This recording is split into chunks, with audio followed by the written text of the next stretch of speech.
Kenneth Williams, Clement Freud, Peter Jones, and Amy MacDonald in just a minute. And as the minute waltz fades away, here to tell you about it is our chairman, Nicholas Parsons.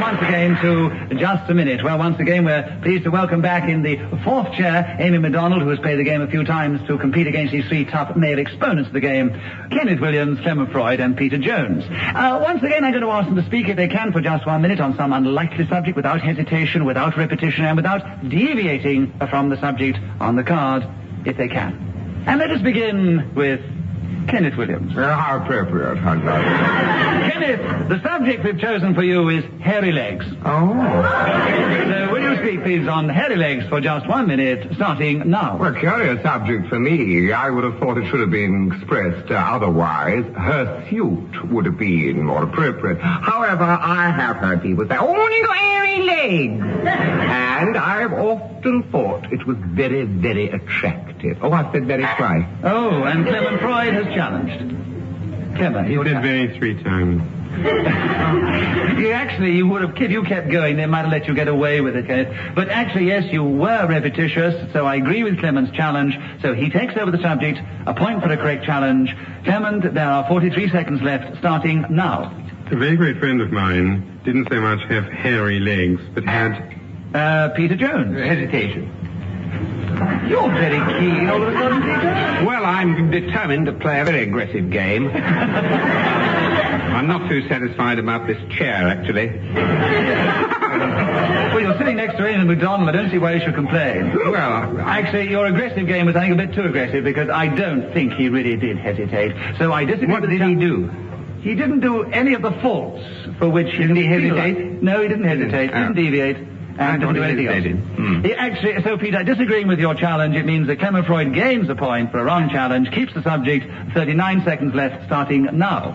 And while his left leg sprouted black, brown, and ginger hair, his right one was entirely smooth, as a baby's teeth. Kenneth Williams. Well, deviation, it wouldn't sprout all those colours, would it? I mean, it would either give one kind of hair or none at all. Clement, I agree with Kenneth's challenge. He takes over the subject, a point for the correct challenge.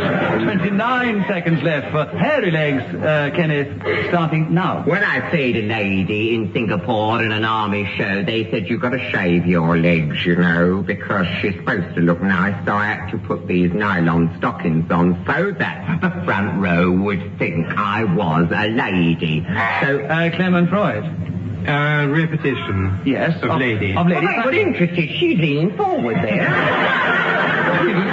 Oh, Clement, I agree with the challenge. You have 14 seconds on hairy legs, starting now. Nobody in Great Yarmouth has hairier legs than 1, 2... Amy MacDonald, your challenge, what? Hesitation. I think I agree, yes. yes. You couldn't think of this man in Great Yarmouth who had the hairier legs then.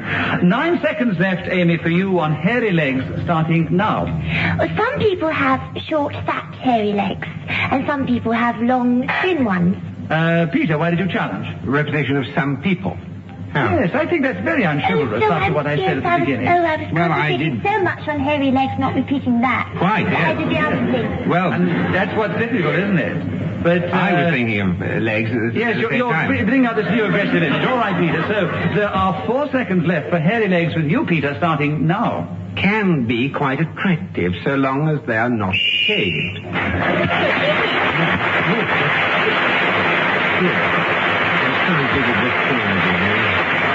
That whistle was blown to us by Ian Messiter, the creator of this devious game, and it tells us that 60 seconds is up, and as you know, whoever speaking at that particular moment gains an extra point. On this occasion, it was Peter Jones who now has 2, Amy MacDonald has 1, Clement Freud has 3, Kenneth Williams has 1, and we move to the second subject, which is a long word for Clement Freud to start with. Monosodium glutamate. Clement, will you talk to us about that for monosodium glutamate for 60 seconds, starting now? In this day and age, it's almost impossible to buy a tin in a popular store which does not contain this substance. Monosodium glutamate is, in fact, an artificial taste stimulant which has about it an element of preservative. And whether you buy sandwich spread, hamburgers, or... Peter Jones, you challenge. Hesitation. Yes, I quite agree, Peter. So you gain a point for a correct challenge and the subject. There are 35 seconds left, and that was a subject I'm sure Clement can talk about. But can you talk about monosodium glutamate for 35 seconds starting now? When you read the phrase other ingredients to enhance the natural flavor, then they are referring to monosodium glutamate. And when it is added to national dishes like hot pot and bakewell tart and... Amy MacDonald, why do you challenge? Because you don't put it in hot pot.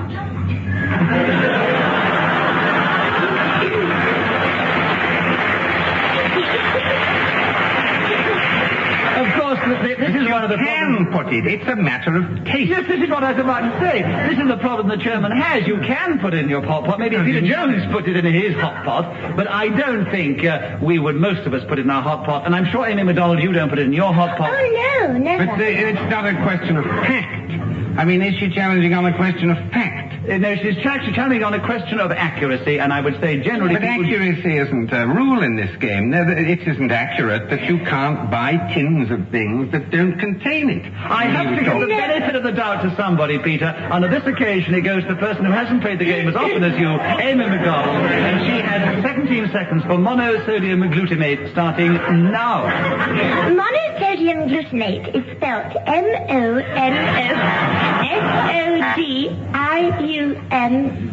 Clement, what is challenge? What? Repetition. Of what? Brilliant.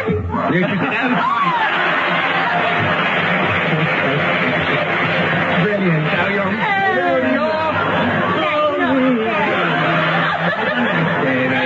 Clement, you have monosodium glutamate back with you for 11 seconds starting now. There is on the market a Japanese delicacy which consists almost entirely of monosodium glutamate.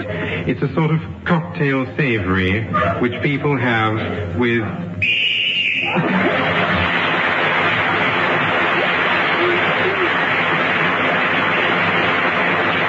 I think a very clever person could have challenged just on the last second there, because Clement actually paused for the last 2 seconds and didn't say anything. But Clement, you were speaking when the whistle went, so you gain the extra point and you have a commanding lead at the end of that round.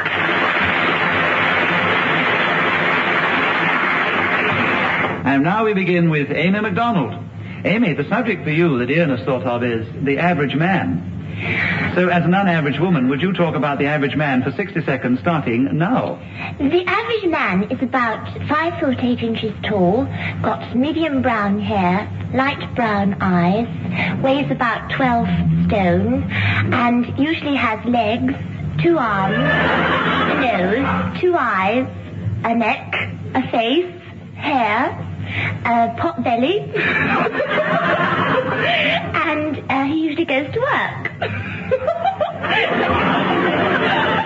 can't go on. All right, Amy, I'll challenge you. Right. Oh, they've had a challenge. Just in the nick of time they had a challenge. Amy MacDonald, you challenged yourself. Well, that was very quick thinking. So, Amy, what are you challenging for? Hesitation? Oh, yes. I quite agree, definitely. So you get a point for hesitating, and you were so quick to challenge yourself, so having got another point, you continue with the subject. And there are 25 seconds left on the average man. I didn't know the average man would dry you up to that extent, Amy. So continue for 25 seconds, starting now. The average man usually finds an average woman, and they both get married, and they usually live in an average household. Disgrace, she can't go on. I mean... I think it's very chivalrous you to help her out, Kenny. I'm not helping her out. She's just dry out. That's all she can All right, what are you challenging for? Hesitation, repetition, or deviation? What is it when you dry up? What's that?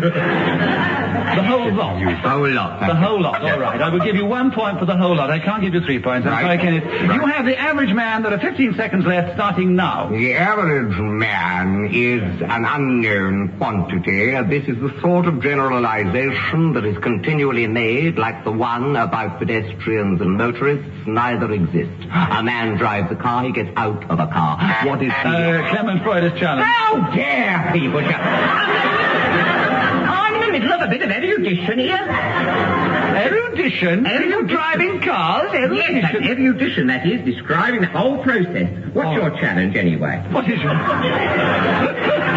You made him dry up now. Right. Repetition of car. Yes, there's a lot of repetition. There was a repetition of car. Clement very cleverly got in with only one... cleverly got in. That's the word, isn't it? Cleverly got in. You noticed that, didn't you?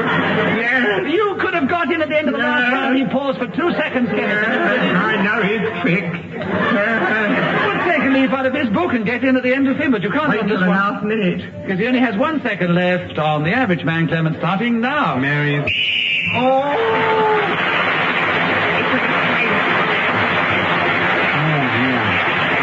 Right, Clement Roy was speaking when the whistle went once again, and he's increased his lead at the end of that round. Peter Jones, you begin with you in this round, and the subject is snakes and ladders. Can you talk on that for 60 seconds, starting now? Well, both of them are very unpleasant things to get in your stockings. And snakes have got a very bad name for being slimy and generally unpleasant, though I've stroked a snake in the zoo where I happen to have a fellow friend, or a friend who is a fellow. Why? Two fellows. Two fellows, two friends. Clement, you have a correct challenge and a point in 41 seconds for snakes and ladders starting now. A little-known aspect of snakes and ladders, which is, as most people know, a game, is that if you turn it upside down, the snakes become the goodies and the ladders become the baddies. And many a happy hour has been spent by people using... Peter Jones, the challenge. Repetition of people. Yes, and there was other repetitions which you missed about... Yes, but I don't have to forfeit anything for missing something. I missed all kinds of things. All right, Peter, 24 seconds on snakes and ladders, starting now. Yes, well, I'm sorry.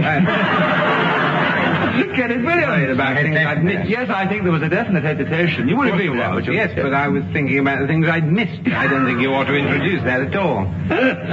All right, and so there are 22 seconds on the snakes and ladders for you, Kenneth, starting now. Well, you throw this dice, you see, and it entitles you to move in a certain direction. It says, forfeit £100, go back to point one, or you can win the whole of Mayfair. Now, I once did have the whole of all these properties. It was incredible. Deviation. What? You're talking about another game. Oh, silly me. Fool I am. You don't win Mayfair snakes and ladders. Oh, sorry. You got that monopoly, didn't Yes, I got it mixed up with red nines. I'm always doing that, you know. Anyway, 9 seconds on snakes and ladders with you, Amy, starting now. Ladders are very necessary things, actually. Every home should have one, because if you have a place that you want to get at and it's very high up, then the only way to go is up.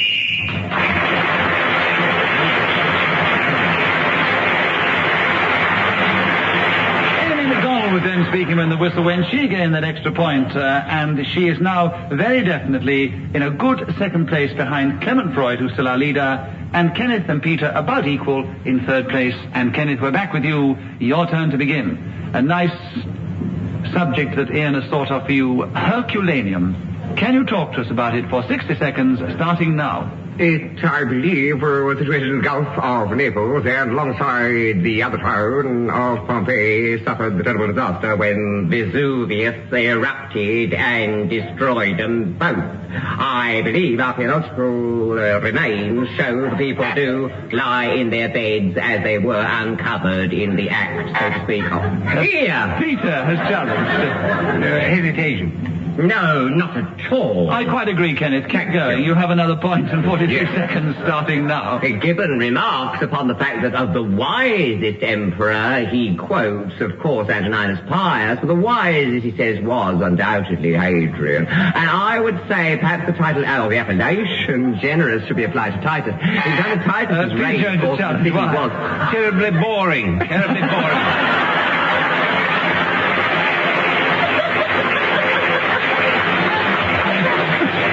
What is your challenge within the rules of the game? Obvious what crowd he's got in here tonight, isn't it? Just being boring. I mean, he did hesitate earlier on, and I stopped him on that account, and you said he didn't hesitate or he wouldn't allow it. So so I thought, well, boring, that's a good one. I mean, he is boring. I disagree with you. It's a difficult decision about hesitating. I disagree. I don't think he did hesitate before. But actually, boring is not a rule of the game, and unless you can think of another challenge within the rules of the game, I have to give Kenneth another point for an incorrect challenge and ask him to continue. And you have 2 seconds to answer me now. Kenneth, you have a point, and you have 28 seconds for Herculaneum starting now. Yes, the grottos of Herculaneum have been uncovered by the archaeologists. Clement Freud's challenge. Repetition. What? Uncovered. Yes, things have been a lot of uncovering going on in this particular... Kenneth, and they weren't... I suppose he's got in on the last minute again, has he? No. 23 seconds for Herculaneum starting now. I've always felt that 23 seconds was about the right length of time to devote to Herculaneum. Peter Jones, private challenge. Deviation. Why? Certainly, deviate absolutely. Shut up, Kenneth. What are you going to say? Because he's not talking about the subject. He's talking about what he's always felt. That's right. And I don't want to know. Well, actually, I think he said that he thought 23 seconds is about enough time. He's always felt it was about enough time to talk about Herculaneum. So he's not deviated from the subject on the card, Herculaneum. And much as I'd like to bring you in, because you're trying very hard, Peter, I've got to be accurate, otherwise I get lots of letters, and say Clement Freud has another point, and there are 19 seconds on Herculaneum starting now. Whereas 19 seconds is far too little. Deviation, this preoccupation with time has nothing to do with Herculaneum. Well, you know it as well as I know. Now stop shilly-shallying it. Now come.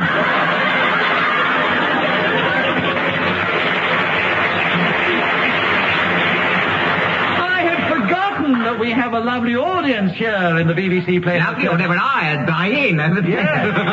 And when I have an impossible decision, I have to put it to the superior wisdom and discretion of our audience. So, ladies and gentlemen, now is your opportunity to give voice. If you agree with Kenneth's challenge, would you please cheer? And if you shut up. And if you disagree, would you please boo? In other words, if you feel I should not give it to Kenneth but to Clement Freud, the boos for Clement, the cheers for Kenneth, start together now. I'll get all those that booed outside. There's only about one, I think. Yeah, that's enough. All right, that's enough for you to get a point, and the subject, 15 seconds, Herculaneum starting now. One of the most beautiful of these grottos uncovered depicted... wait a minute. Yes. Uncovered again, darling. It's uncovering. It's going on all the time. And grotto. You keep uncovering your grotto, Kenneth.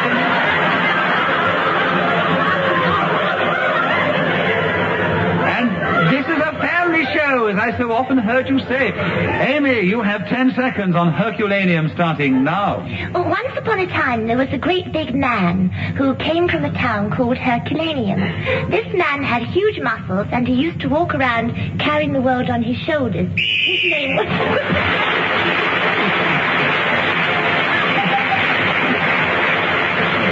Honestly, Amy, you must always get in 10 seconds before the end, because you can just go for 10 seconds without giggling, can't you? I just cottoned on to that. Yes. Well, your cottoning on is keeping you in a good second place behind Clement Freud, who's still in the lead, and Kenneth and Peter have got points as well. They're well in third place. And Amy MacDonald, your turn to begin. The subject, how I look in hot pants. Would you talk on that subject for 60 seconds, starting now? Well, I don't wear hot pants very much, but if I do, I suppose I look all right.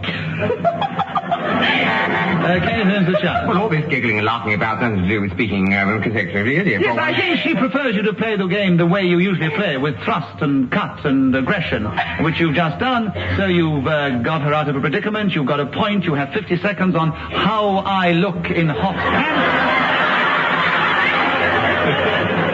Starting now. The answer is, of course, enormously attractive. And I occurred on one occasion on the set at Pinewood when I had to do exactly that. And the Cries of delight that went up from even electricians, plasterers, carpenters, technicians, sound men, directors, of course, assistant directors, Clement Freud's challenge. Repetition of directors. Yes, I'm afraid. You had the director and the assistant director. Well, they're two different things, dear. I know, but they've got the same word, which is repetition, in just a minute. You went through all that list so marvellously, but anyway, Clement, you have a point, and 26 seconds for how I look in hot pants, starting now. The way I look in hot pants is to ease the waistband towards me and crane my head forward, which becomes difficult because my forehead quite often meets a protrusion which many women have around the place where men do not. But when you succeed, the joys are quite...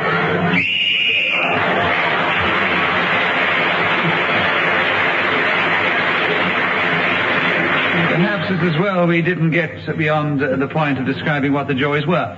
Clement, you have a point for speaking with the whistle wind. You've increased your lead at the end of that round, and Peter Jones, we now move to you for the beginning of the next round. The subject chosen is a cross-section of the public. Would you talk to us about that for 60 seconds, starting now? I think the cross-section of the public must be almost in the majority by now, judging by the number of slogans Kenneth Williams, He's talking so slowly, you know, I mean, you can just fill in for hours going like that. Yeah, I've heard you do it before now. Oh, I've never done that. I've always... Ladies and gentlemen of the audience, you were on his side before. Do you think that Kenneth Williams sometimes goes rather slowly in his speech?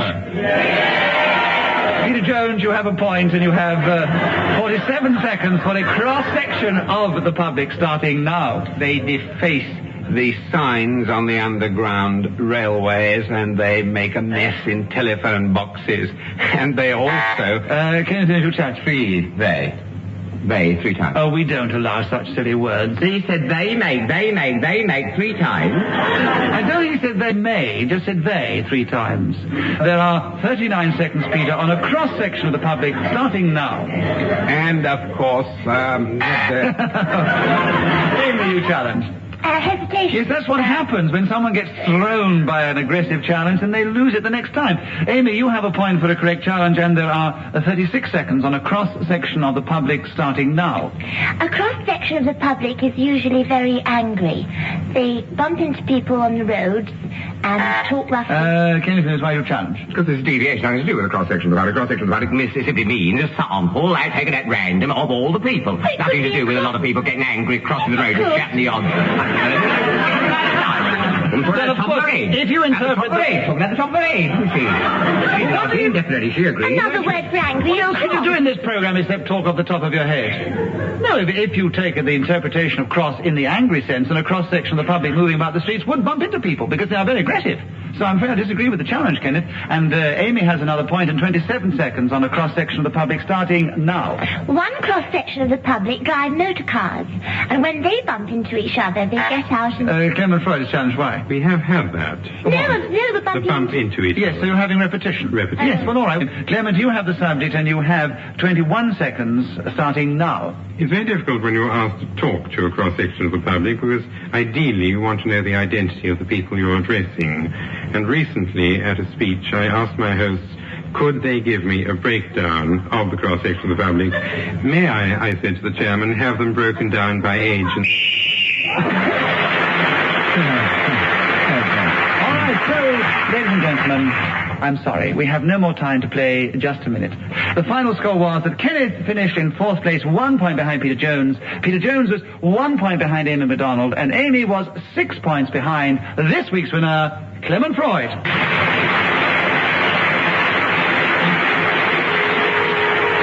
We do hope you've enjoyed this edition of Just a Minute, and we'll want to tune in again next time. Until then, from all of us here, goodbye.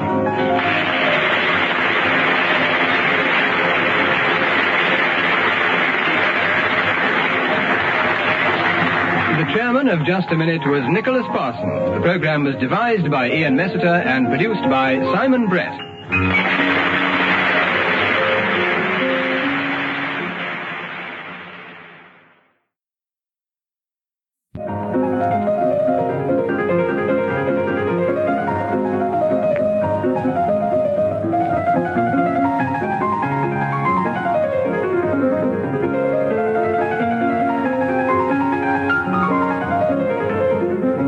We present Kenneth Williams, Derek Nimmo, Clement Freud, and Andre Melly in just a minute. And as the minute waltz fades away, here to tell you about it is our chairman, Nicholas Parsons. Thank you. Thank you very much indeed. Hello and welcome to Just a Minute. As you just heard, we are very thrilled and delighted to welcome back to Just a Minute, Derek Nimmo.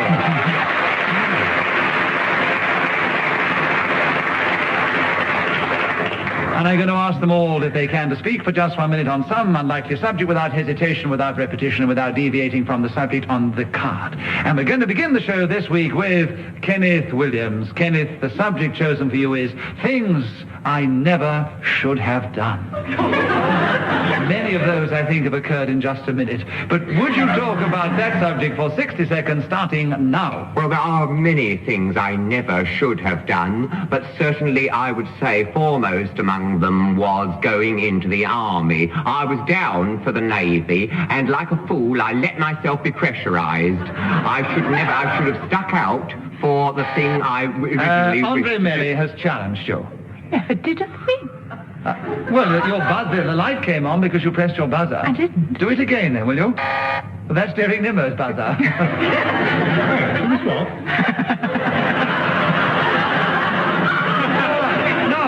Would you like to press the buzzer, Derek? Yes. Was it you who challenged then? Yes. Oh, well. What a pleasure to hear from you. Derek, what is your challenge? I really can't remember at this stage. I think yes, deviation. Deviation in what way? I have no idea. A long time since you played the game, isn't yes, it, right. Derek? Yes. I don't think he was really deviating from the subject on the card, Derek. So what happens is, as I disagree with your challenge, Kenneth gains a point for a wrong challenge. He keeps the subject, and there are 43 seconds left for Things I Never Should Have Done, starting now. And I never should have left the bayonet on the bed the first day, because it was pinched, and they said to me, you're responsible for army property going. Clement Freud is challenged. Repetition. Of what? Army. Yes, we've had the army more than once, I'm afraid. You should have gone in the Navy and you went in the army. So I agree with that challenge of repetition.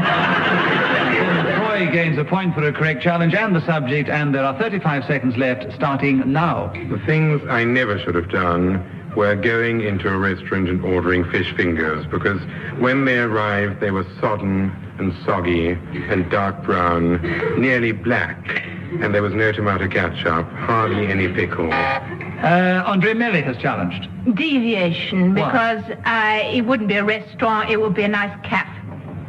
Oh, what a difficult situation. Maybe there are some restaurants that serve fish fingers, for all I know. I don't know. Who can say? Is this one of these occasions when we bow to the superior judgment of the audience? Do you think that Andre Melly has a justifiable challenge that only cafes serve fish fingers? If you agree with Andre's challenge, cheer. And if you disagree, will you boo, and will you all do it together now?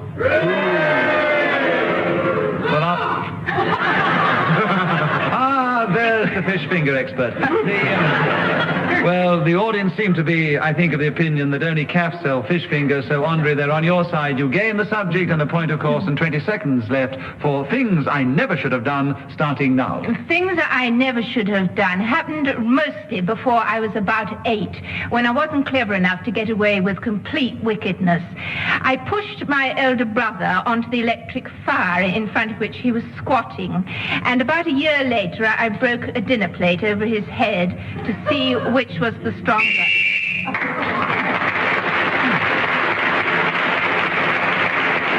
Whoever is speaking when the whistle goes gains an extra point. On this occasion it was Andre Melly, so she has 2 at the end of that round, to Clement and Kenneth 1. Nobody wanted to challenge her on those horrible, devious things that she did to her poor little brother. The Clement Freud, it is your turn to begin, and the subject is strippers. I don't know whether you know anything about them, but if you'd like to try and talk about them for 60 seconds, starting now. Strippers, it would appear, are men or women who unclothe themselves in public, usually for financial remuneration. It is wrong to think that strippers are as numerous as they would appear to be, because the majority of strippers go to 5 or 6 different clubs, in each of which they enter by one door, unclothe themselves and leave by another. I have this on very good authority because I was once asked by the... Andre Melly, why have you challenged? Deviation, Why? because if they're stripped and they're leaving by the other door, they would be arrested before they got to the next one. Next one. No, it's a devious thought, but not devious within the context of the game. So I disagree with the challenge. Clement has a point. 31 seconds on strippers starting now. I was once sent by the editor of a paper for which I worked to investigate the problem of strippers, and spent in the course of one day some 9 hours going from one establishment to another, trying to find how sexually titivating the public nudity would be for me personally. And I can report that there was not a twinge. Nothing whatsoever happened to me. I returned to the home of my wife and family.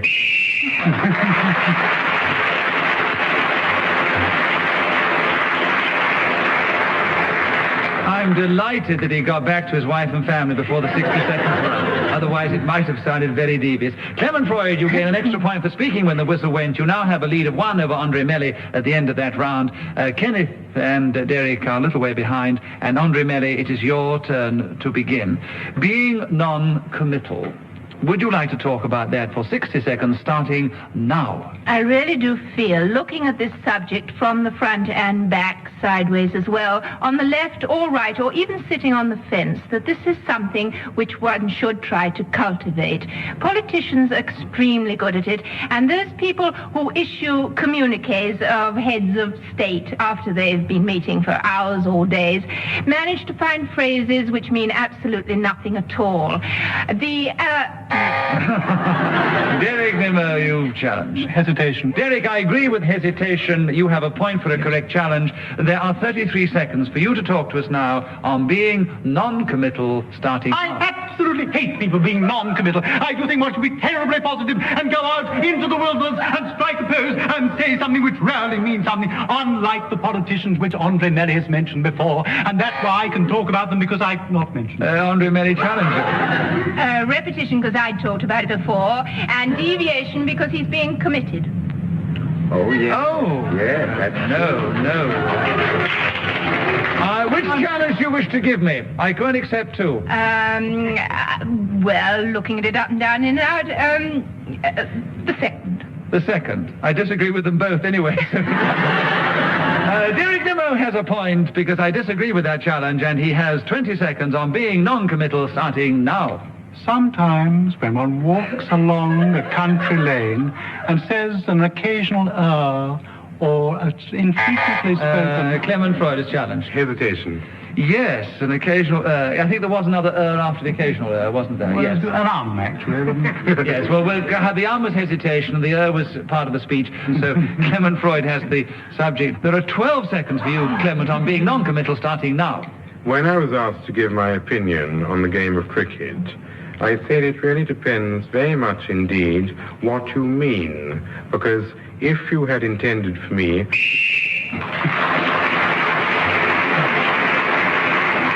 Clement Freud very cleverly got in with a legitimate challenge before the whistle, so he has increased his lead at the end of that round. But Derek, with his usual panache, did manage to gain 2 points, coming into second place alongside Andre, and Kenneth's 1 point behind. And Derek Nimmo, your turn to begin. A subject which I imagine you've had a great deal of experience of recently, foreign hotels. So you don't even need to make a note of the subject. Just talk about it for 60 seconds, Derek, starting now. Well, I'm afraid I don't awfully care for foreign hotels. The beds are quite frequently rather hard, and the plumbing I strongly object to. But it's really the breakfast that I find particularly abhorrent. When I wander down and my porridge is not waiting for me, there's no sugar nor cream. The coffee is not of the constituency that I prefer. Andre Melly, why do you challenge? Constituency. No, not his... Deviation. You can't have a constituent coffee. No. Political cup of coffee. He was searching for the word consistency, and constituency came out. But Andre, you have the subject for a correct challenge, and 36 seconds, foreign hotels starting now. I've stayed in 4 foreign hotels over the last week and feel really qualified to talk about them. The beds are extremely lumpy, as I can't afford 4 stars and go down to about 2. Clement Freud is challenged. Why? Repetition of 4. Oh, 4 hotels and 4 stars. Oh, yes, you should have had 5 hotels. Very well, listen, Clement, there are 25 seconds on foreign hotels starting now. The extraordinary thing about foreign hotels is they do sell fish fingers. You can only get these things in cafes, as has been established.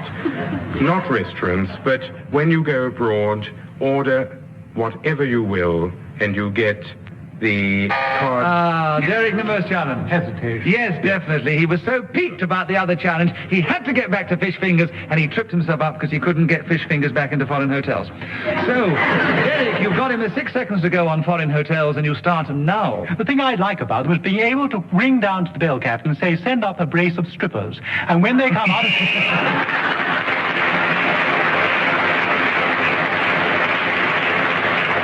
And we thought you were leading such a secluded life while you were abroad, Derek. You have crept into second place behind Clement Freud at the end of that round. And Andre Melly, it's your turn to begin. The subject is wasps. 60 seconds starting now. Wasps don't like me at all. I was stung 3 times this summer on... Clement Freud, why have you challenged? Deviation. Why? It's a sign of affection.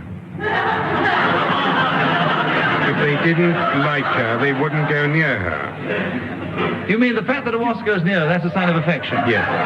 If that's a sign of affection, why do they give such a revolting and painful evidence of it? I would disagree. I disagree with the challenge, Clement, and Andre has 55 seconds on wasps starting now. When they're in a very high hot temperature, they like to get near something wet and humid, and this is why they stung me. Kenneth Williams, a challenge. Hesitation. Yes, I thought you have a deviation. Idea of Andre Melly being wet and humid. Hanging out the laundry. The subject is wasps is now with you, Kenneth Williams, having gained a point, and there are 46 seconds left starting now. The great thing to remember if you're ever stung by a wasp is to get the vinegar to the place very quickly, because that is the proper antidote, as they always say. And the other thing is always to remember that the bee... Derek Nimmo has challenged. Do you mind? I'm a bit of a... Can't open your mouth in this game. I know, but when you do, it goes so well. What did you want to say? What do you want to finish? I mean, I'm bothered now. What was the challenge? Repetition of always. Yes, you had 2 always in. Bit of a tough one, but Derek hasn't played the game for a long time, so we'll let him have it. 30 seconds on wasps with you, Derek, starting now. Because one of the useful things about foreign hotels is when you have your empty jam pot, you can go and put it outside, and little wasps go into the jam pot and get stuck. Kenneth Williams, what's the challenge? When you go to a foreign hotel, wasps go inside 2 go.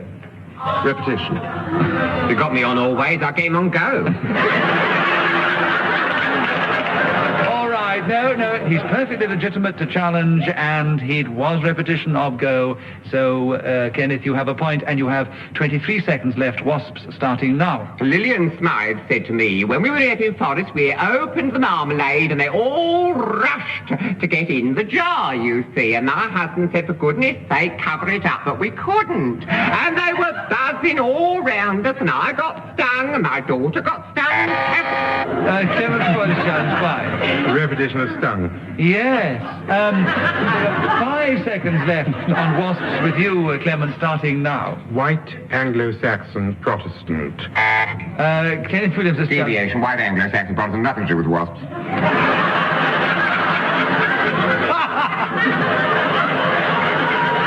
I don't know what colour or religion most wasps are, actually. But he didn't really get going. What were you going to say after that, Clement? That's what it stands for. That's what it stands for. He's going for an initial thing. It's like saying UNESCO, white Anglo-Saxon, it's all that. Rubbish. I mean, we could go on and on about what these words really mean forever. I know, Imps could be said to mean something else, couldn't it? I know, but he's only just created those initials, hasn't No, he? he hasn't. In America, wasps. Absolutely. If it's not the wasp. if it was W-A-S-P on the card, it would be all right, but it's not. On the card, it's written the word wasp, and that's what we're all going to concentrate on. But I'm afraid, Kenneth, they are often usually referred to as wasps, even when you're using They are initials. never, I never meet people going around saying, he's a wasp. Same as the rugby football team are the Wasps, and they, I think, originally arose from initials. Throbbing with anger, I am. You throb magnificently, and the audience enjoy every beat of your throbbing. And but I disagree with the challenge, so Clement Freud has another point, and only 2 seconds go, starting now. And in Wembley, there's a rugby. Now, Clement Freud has considerably increased his lead at the end of that round, with points during the round and also the extra one at the end.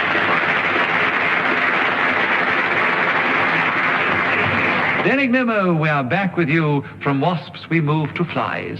Can you talk about those for 60 seconds, starting now? I must confess that I've never really been terribly interested in flies until I first came upon this program.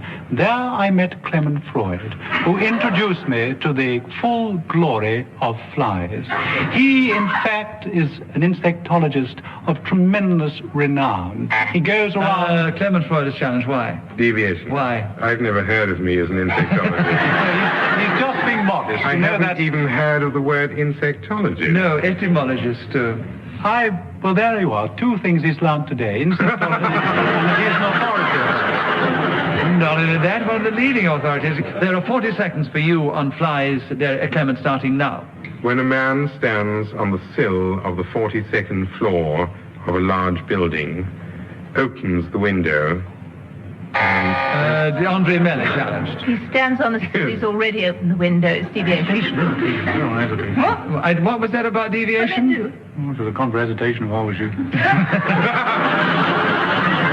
Packed up about half an hour before. Yeah. What was your deviation? Well, that he was standing on the sill, and then he opened the window. So he'd open the window if he was standing on the sill. Well, you can stand on the sill and open the window. Especially Yeah, the well, sill. the sill was outside the window. Hesitation. Yeah.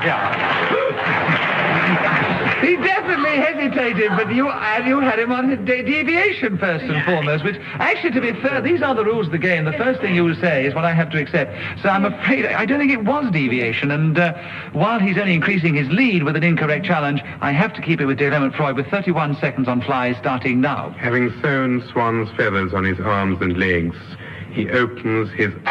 Derek Nimmo challenge. Repetition of opens. Yes, he opened the window before, and he will have 26 seconds now for flies, Derek, starting now. Oh, my goodness me. When you go out into a little meadow in the springtime, and there are butterflies and little wasps and all signs of pretty creatures caressing one's brow as one is standing there with the midday sun Kenneth Williams' challenge. Why? These little creatures don't caress your brow.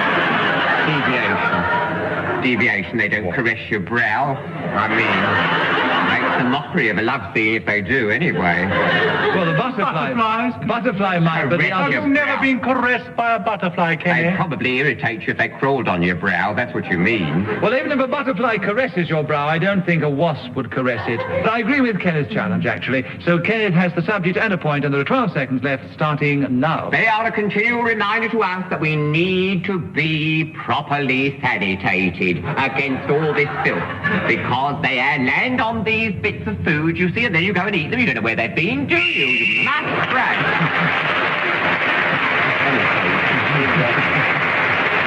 Kenneth struck a chord there which brought applause from the audience, not only for the thought, but also the fact he was speaking when the whistle went. He's gained some more points. He's now equal in third place with Andre Melly. They're both trailing a little behind Derek Nimmo, who is trailing a little behind our leader, who is still Clement Freud, and Kenneth Williams. It is your turn to begin. The lessons of experience. Can you talk to us about that for 60 seconds, starting now? There are many that maintain that only with experience does one truly learn anything. And I would say that while I cannot go along 100% with this, there is a great deal of truth in it. hand that is burned by the fire will thereafter be wary of such a thing a second time. And, of course, in the field of personal knowledge such as humility, a learning of what one's proper station is in life, a knowledge of one's own capabilities, all these things are only taught in that hard place where, as Milton said, you win the garland not by cloistered virtue and not without heat and dust. Heat and dust, you see. Clement Freud challenged you. Oh, did he? What's he on about? Deviation. What? Milton didn't say all that. He certainly did. He may not... were all the words exactly Milton's? He certainly said something similar. Not heat and dust repeated twice. Oh, he didn't repeat it twice. Did I repeat it twice? Oh, well, you should have challenged me on repetition then. You got it all wrong.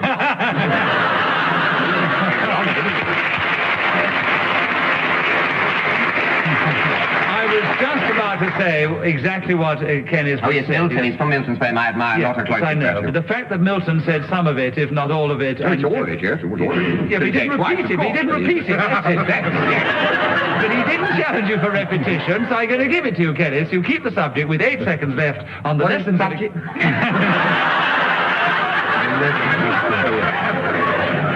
It's the subject that you can learn from, the lessons of experience, starting now. One thing it certainly taught me was the value of the Trojan Roman alphabet. Now, many people think of this as beginning with 26 letters.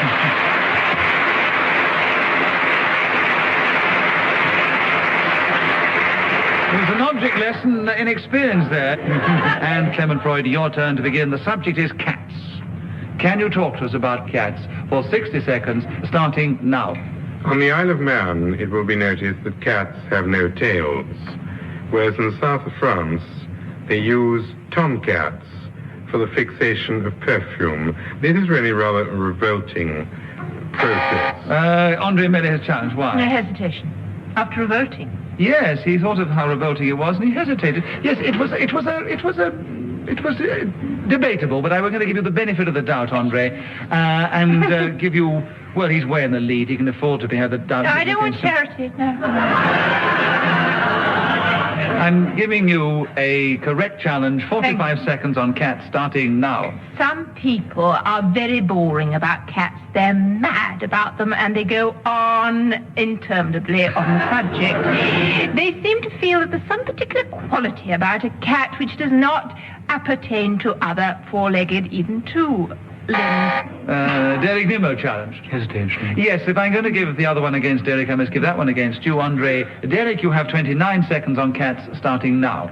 Last week I was in Bangkok, and the curious thing was that as I wandered round the capital of Thailand, as is now called, I could not see one Siamese cat. I then discovered that for some long time they've been exporting them to the United States of America, where apparently they breed most prolifically. I lamented the fact that I could not see these creatures. Andre Melly has challenged. A repetition of two could not seize.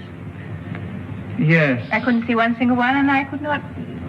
Yes, I'm afraid so, Derek. And there are 5 seconds on cats with you, Andre Melly, starting now. What is a mystery to me is why they like fish, if they particularly... Derek Nimmo has challenged. Repetition of why.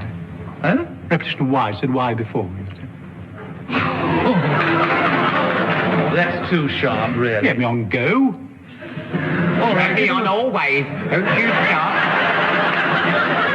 Bring out the knife box, and he's sharp. All right, he's come back with a very sharp tie from Bangkok, I might tell you. It's a beautiful, magnificent yellow tie.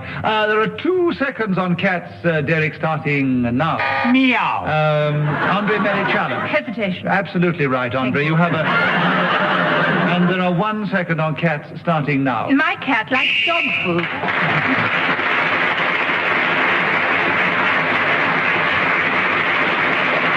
Well, as Andre and Derek fought out that last round, gaining a number of points, I'm afraid they didn't make a great deal of difference to the final position, because the final position is to be given now as we have no more time to play. Kenneth finished just in 4th place, 2 points behind Andre Melly, who was 2 points behind Derek Nimmo, who was 2 points behind this week's winner, once again, Clement Freud.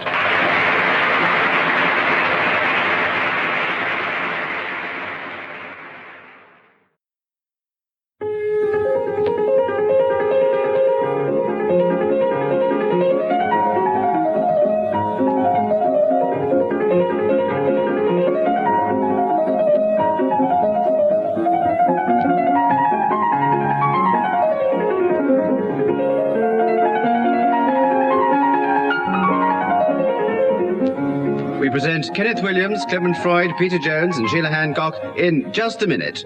And as the minute waltz fades away, here to tell you about it is our chairman, Nicholas Parsons. Thank you.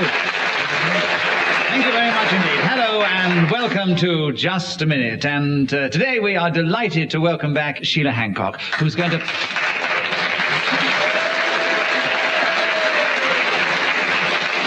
who's going to pit her wits and brains and knowledge against our 3 regular male contestants at the game, who are too notorious to be introduced again. So let us begin the show this week with Sheila Hancock. But just to remind you, I'm going to ask them all to speak, if they can, for just 1 minute on some unlikely subject, without hesitation, without repetition, and without deviating from the subject on the card. Sheila, will you begin, please, with the subject of sneakers?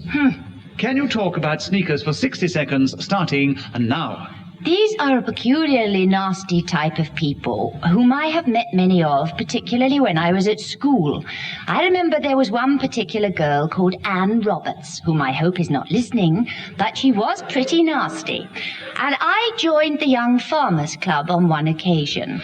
And she let out to the headmistress that the only reason I joined this organization was that when I was supposed to be cleaning out the rabbits, I gave my milk to junior members of the school.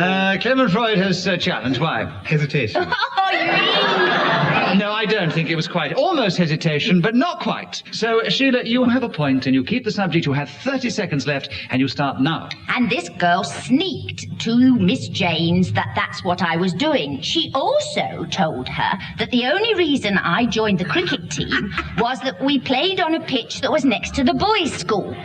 And on top of that, I used to pretend I was hot and take my skirt off so they could see my knickers. And she told this lady about it, and this lady wasn't best pleased. However, when I got...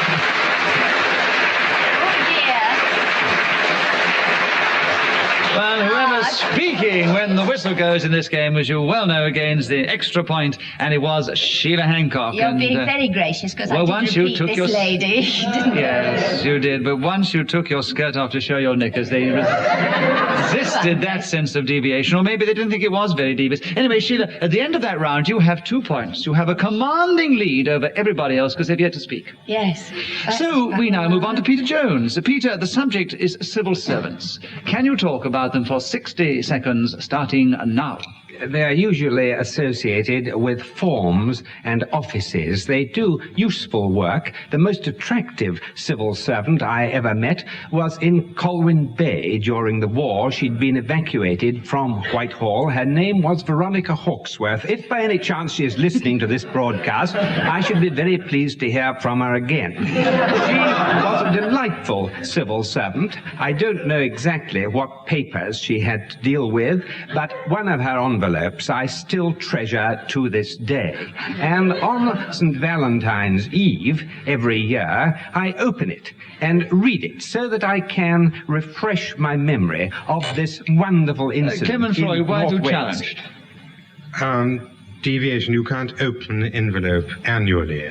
You can't open an envelope? He said he kept the envelope. Yes. And every year on St. Valentine's Eve, he opened it. Yes. There are And only then a the day limited after number of St. years. Valentine's Eve, I closed it again.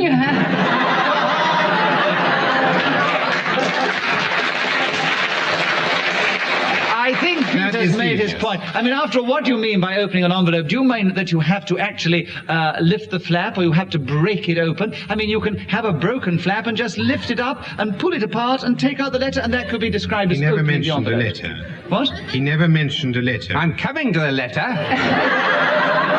I was afraid of. Magnificently. I'm fascinated with Veronica Hawksworth. I want to know, and I would like to know next week if she writes as well, Peter. No, I disagree with the challenge. You have a point for a wrong challenge, and you have 13 seconds to continue with civil servants starting now. It was written on the traditional government buff notepaper, and the date was October the 15th, 1941. And it said, "Dear Peter, I have been waiting to write to you for..." Kenneth Williams has challenged just before the whistle. I don't believe civil servants write to you by a Christian name, address you like that, dear Peter. Be love next, won't it? We've met in... But if you'd had this close relationship with Veronica Hawksworth... But it's on government buff notepaper, he said so. She couldn't afford the other. We met in the bomb shelter. And she was using... Look, just because poor Veronica's been compromised in this way, and Peter's letting secrets out of the bag or out of the envelope, saying how she happens to filch a piece of government buff paper to write a personal letter saying, "Dear Peter," I'm completely with this story. I'm absolutely with Peter. You have 2 seconds on civil servants, Peter, starting now. There were other civil servants in the same office.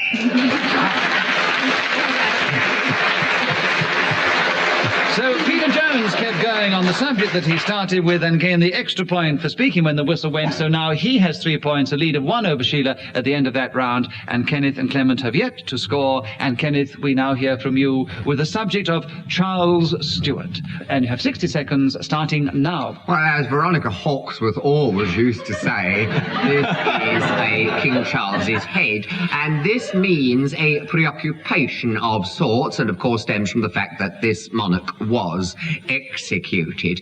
He married this woman, Henrietta Maria, who brought over a load of priests and things with her and caused a lot of agrimony. Hancock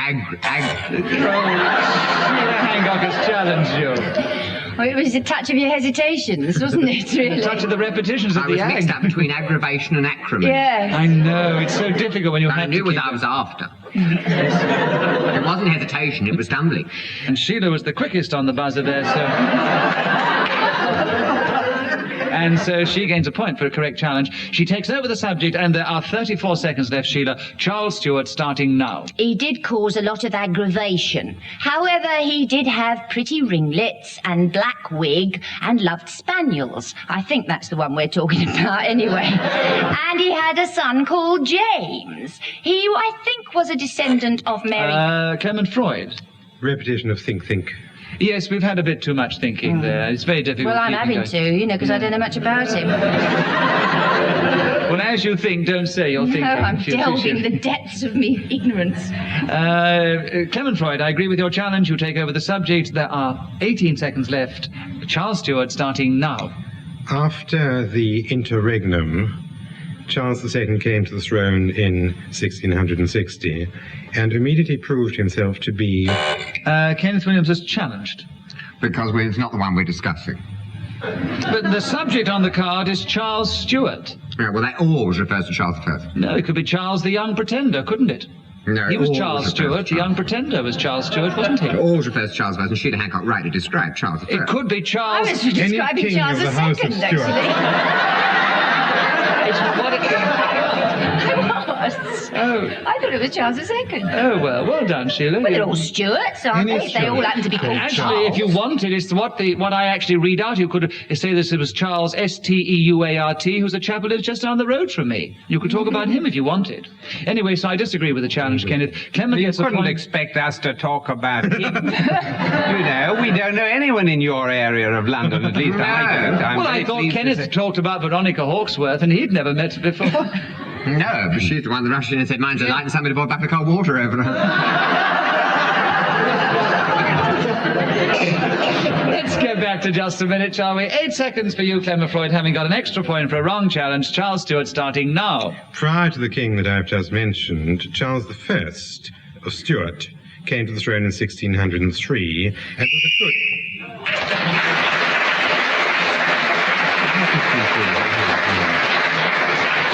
Charles, was it 1603? Yes. Oh, I wasn't sure. Clement Freud, you've taken the lead at the end of that round, alongside Sheila Hancock and Peter Jones.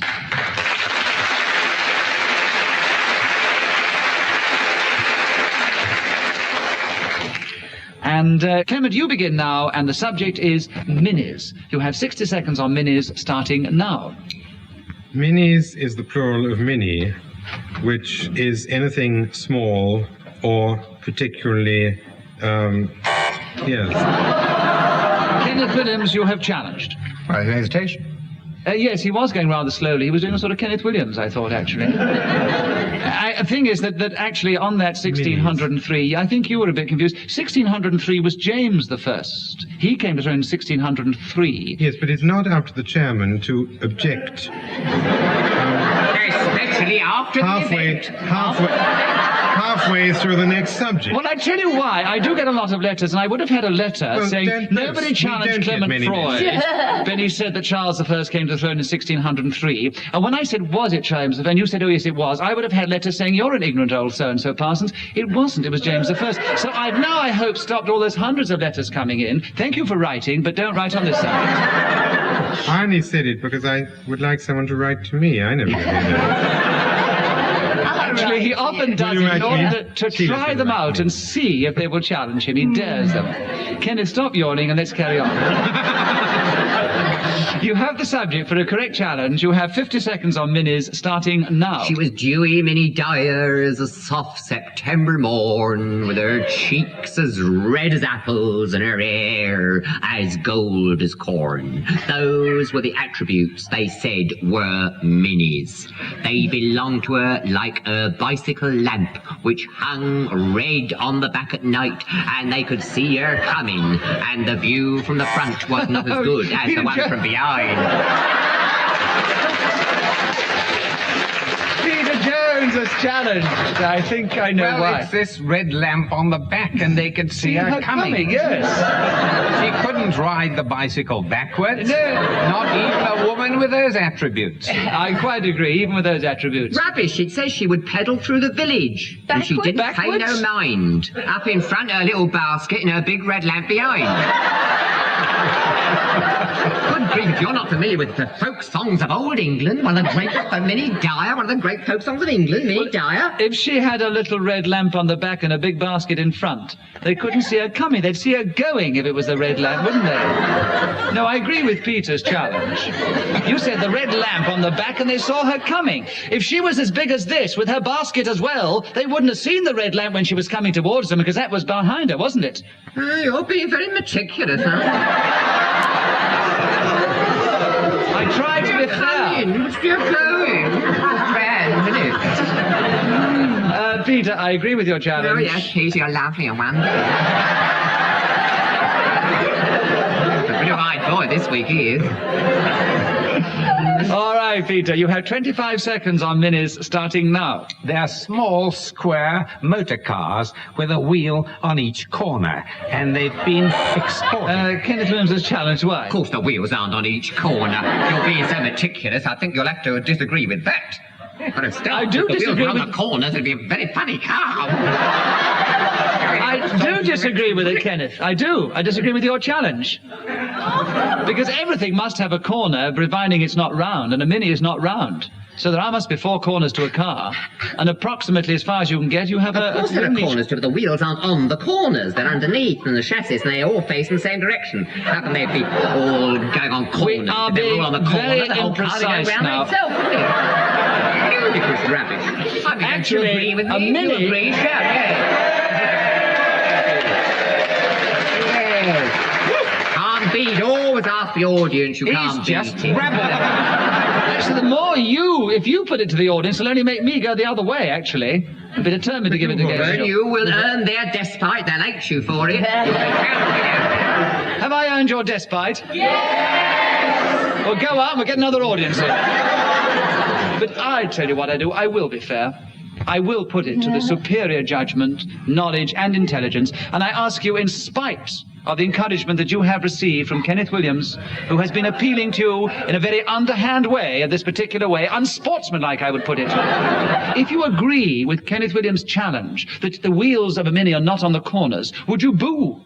And if you disagree, and that Peter Jones is correct in what he says, or almost correct, that's enough in this, will you cheer? And we all do it together now.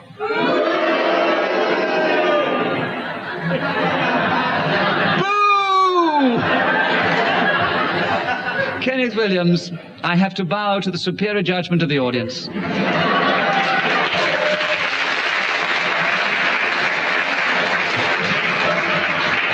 You have the subject. Minis don't have wheels on their corners. You have 19 seconds on Minis, starting now. Well, they are very renowned for the fact that they use up very little petrol. Peter Jones, a challenge. Why? Repetition of very. They're very renowned and they use up very little petrol. And that's a very little challenge. I'll tell you what, it is so tough. If we start, immediately buzzing on every very and af and if... You mean I ought to hesitate first?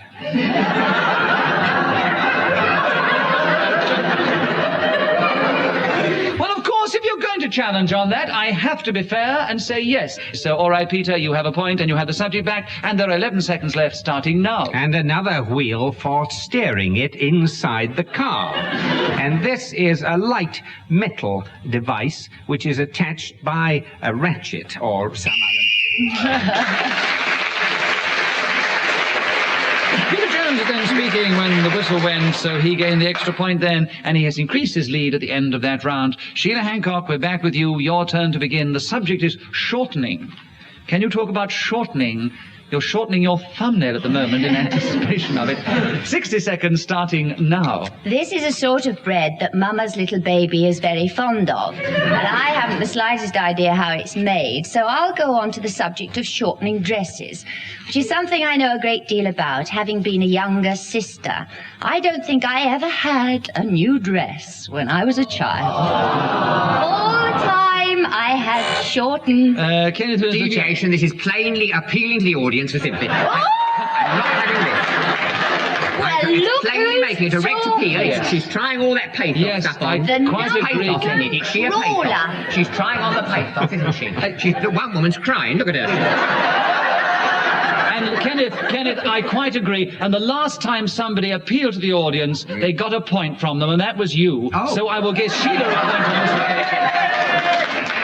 I will give Sheila the point, and she has 38 seconds on shortening starting now. What happens is that you have to stand on a chair, and your mother turns up the hem with some pins, after which, usually, if she's a very thorough needlewoman, she tacks it up, tries it on again to see that it is level, and you have to swivel round, and she measures it from the hem to the ground. And Clement Freud challenge. Repetition of him. Yes, that is correct, Clement, and you have 16 seconds on shortening starting now. In the United States of America, shortening is a term given to any sort of fat, be it dripping, butter, or cooking oil.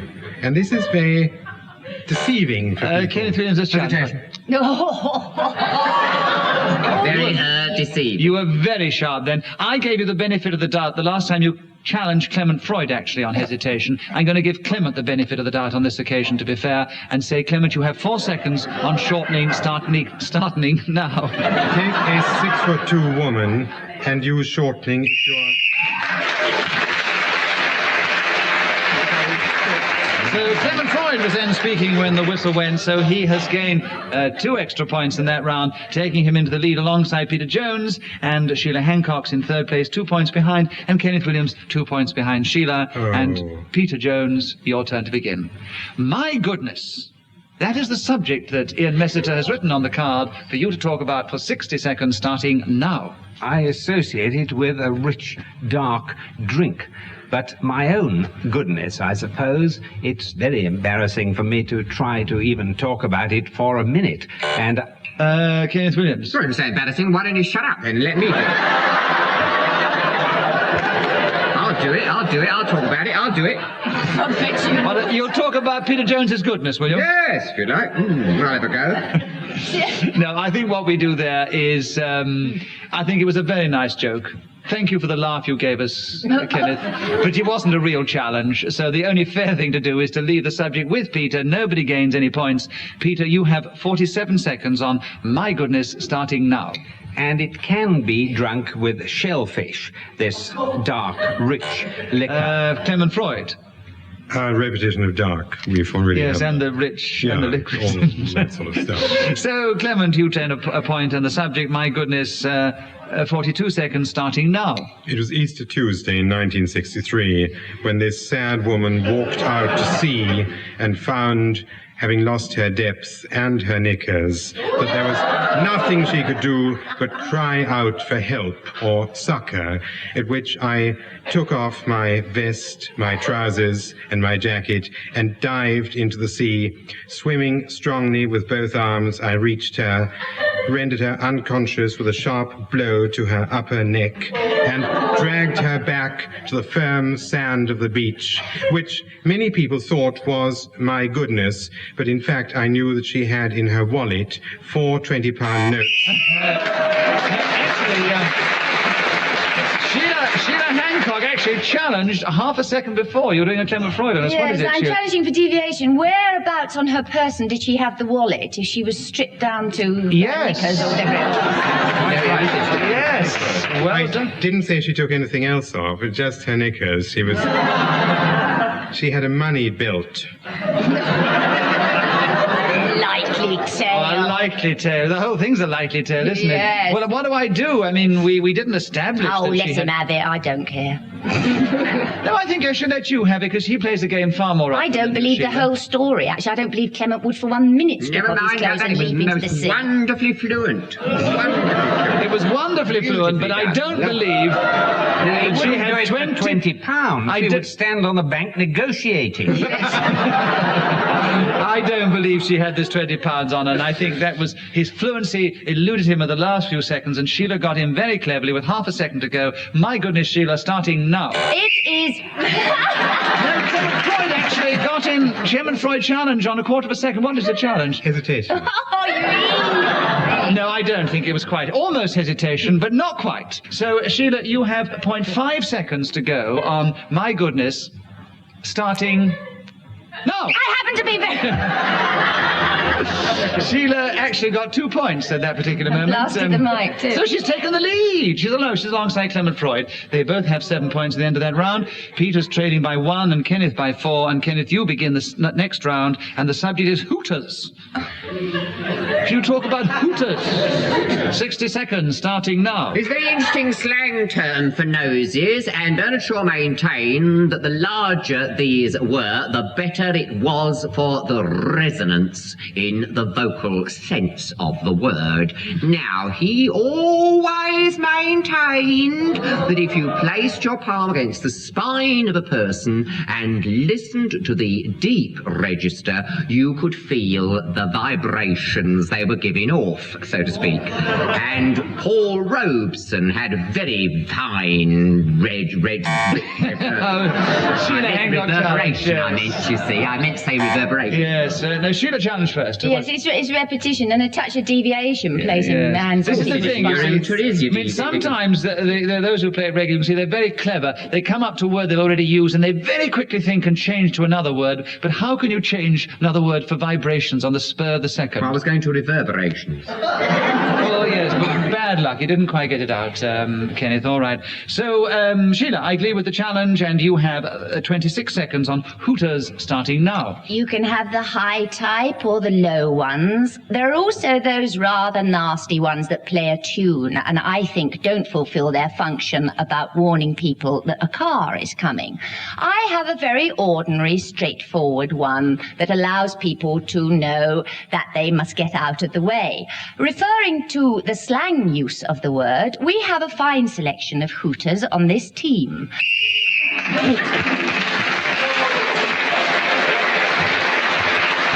I think she was just about to refer to the Parsons nose, actually. Yes. Sheila, you were speaking when the whistle went, so you got an extra point, and alas, we have to wind up the show because we have no more time.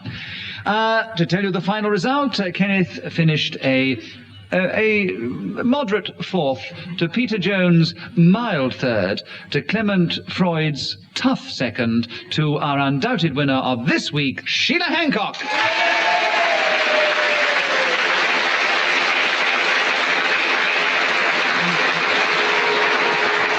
We do hope you've enjoyed this edition of Just a Minute, and we'll want to tune in again next time. Until then, from all of us here, goodbye.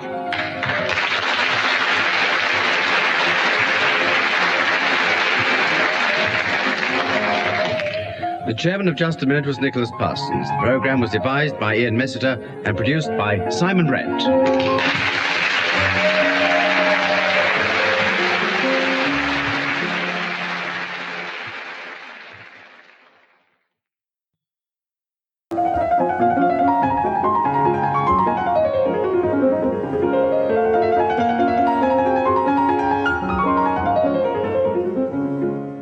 We present Kenneth Williams, Derek Nimmo, Clement Freud and Peter Jones in Just a Minute.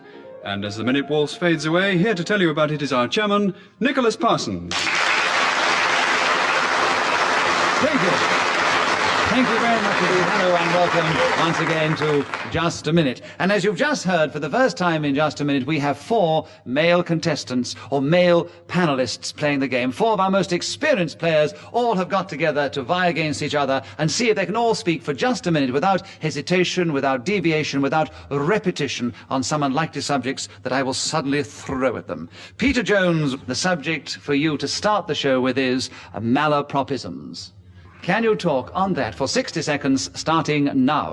Now, Richard Brinsley Sheridan, Member of Parliament and brilliant playwright of A Trip to Scarborough, The Rivals, School for Scandal, The Critic, perhaps the most famous character he created was Mrs. Malaprop, a lady who mispronounced words and used them in the wrong context. An alligator on the shores of the Nile is a misquotation from one of the plays. Clement Freud is challenged. Hesitation. Yes, I think there was a misinterpretation. What were you searching for, actually, Peter? Allegory on the back. Yes, an allegory on the back. That's right. You actually gave what you should have said. Yes. So, Clement Freud challenge, a correct challenge of hesitation. So, Clement gains a point, and the subject, and there are 26 seconds left on Malapropisms, Clement, starting now. It is very strange that many people who have no idea of what they're talking about, who use words out of context and denote the wrong meaning to phrases, are considered to be using malapropisms. Like Kenneth Williams shaking his head up and down, trying to... Derek Nimmo has challenged you. Well, deviation, you can't shake your head up and down. You're accused of committing a malapropism. Why? You shake your head either side to side or up and down, Yeah, don't there's you? not a malapropism, is it? I agree with you on that. No, I didn't know that That's was what- yours. Yeah, yes, that shaking his head up and down is not a malapropism. I quite agree. Derek, so I agree with your challenge. You take the subject over, and there are 8 seconds left, starting now. I'm so envious of people, both in fiction and in reality, who have turns of phrase named after them, like Dr. Spooner, and, of course, Mrs. Malaprop, who we've already heard about. I also... For those of you who know the game well, you also know that when the whistle blows, it tells us that 60 seconds is up, and whoever is speaking at that moment gains an extra point. It was on this occasion Derek Nimmo, so he has a lead of 1 over everyone else at the end of that round. Derek, will you begin the second round? What I shall never forget. Can you tell us about that in 60 seconds, starting now? The Watt that I shall never forget, of course, is James Watt, who was born in Scotland at the end of the 18th century, and his famous really for his invention of a particular kind of steam engine. He moved down to Greenwich some little while later, and there applied himself, and most of his life, in fact, to perfecting various kinds of instrumentation that have been lasting benefit to mankind. Of course, when you get your electricity account, you will also find that the Watts on it are named after the said John. And this is the fellow that we have a lot to be grateful for. So when you pay the London Electricity Board so fervently... Peter Jones has challenged. A repetition of board. Electricity board, he said. And I think the other time he was bored, B-O-R-E-D, wasn't he? I remember saying bored before at all. I thought he said electricity board twice. And when you are bored, he said, with playing the London Electricity Board... Well, I was thinking I was, rather. But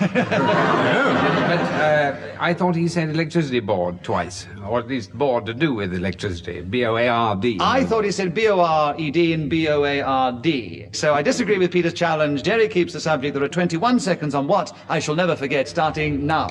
Bertie Watt of Epping Forest had a daughter called Amelia, who was a distinguished Oars lady, who was seen with electricity, which I repeated before, so have another go on Clement Freud is Repetition of electricity. Yes, you were very quick on your current then. Clement, you have a point for a correct challenge with only 5 seconds to go on what I shall never forget, starting now. What I shall never forget are the quarter days which fall 4 times every year.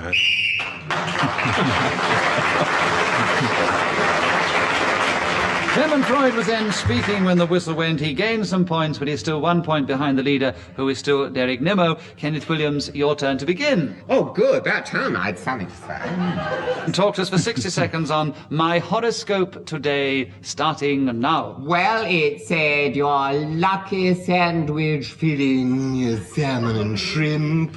Your lucky stone is... So Clement Freud is challenged. Repetition of lucky. Yes, it might be... I don't know, you've got underway, you great nit. You've got to give people a chance to get their rhythms going. What about you? Well, You've got to breathe in and out, systole and diastole, the natural action of the heart. It was an unlucky rhythm for you, Kenneth. Aren't we? Yes, aren't we? Yes. It was an unlucky rhythm for you. It might Well, have I was going to tell you about my horoscope. Don't you want to hear? No. It's been too lucky for you, and too lucky is his repetition, and I have to agree with Clement's challenge. To Uranus, the planet. I mean, it was going to be nice. You might get back in again if you listen well. No, I'm not bothered now. He's ruined me flow. Clement Freud, you have 50 seconds on my horoscope today, starting now. My horoscope today depends entirely on which newspaper I read. In the Daily Mail this morning... Kenneth Williams, a challenge. Deviation is advertising. Well, actually, advertising is not necessarily deviation. On the contrary, contrary to the BBC Charter. Not allowed, dear. Nowadays you are permitted. I don't know what the Charter actually says, but they do permit you to use the... There are so few national newspapers left, you're allowed to actually use their names. And every newspaper is... Oh, well, I stand corrected. You're sitting corrected, actually. Clement Freud, you have a point and 45 seconds for my horoscope today, starting now. And in the Daily Mirror it said today is a good day for investment. Peter Jones's challenge. A repetition of daily. Well done, Peter. Ah, yes. Good for you. The flies on in, are they? Oh, good. Yes, he tried to go in all the papers. Fine, so, Peter, you have the subject and a point, of course. 43 seconds left. My horoscope today, starting now. My horoscope didn't forecast that I was going to be taking part in this panel game with Derek Nimmo and Kenneth Williams and Clement Freud, nor did it say that I was going to get wet on my way here to this palatial theatre. However, there were indications in the small print at the bottom of the horoscope. I was actually born under the sign of Gemini, the twins. So consequently, there is apt to be a slight split in the events which befall me during the course.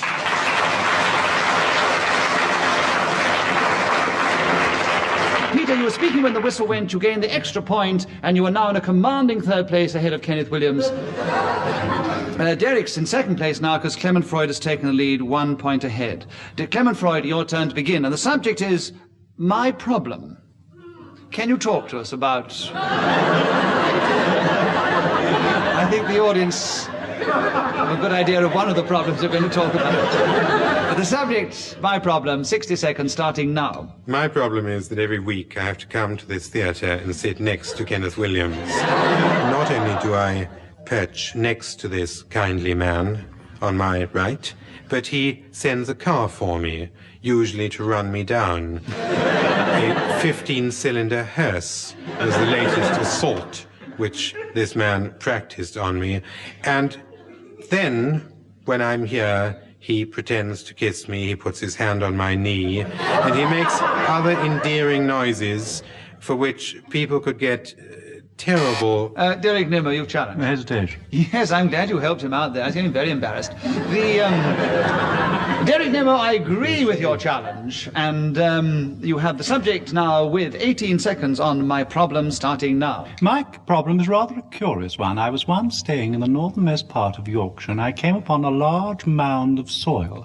And when I burrowed down into this dump, I found at the bottom a little silver coin. I polished it with my right finger. I spat on the obverse side with my spittle, and then I found that the colour became quite green. And Kenneth Williams has before my- challenged. 2 phones. I found the coin at the bottom. Yes, and you found. And you very cleverly got him with only 1 second to go, Kenneth Oh, what Williams. a nice idea. My subject battery camp. That's the black I'm sitting next to.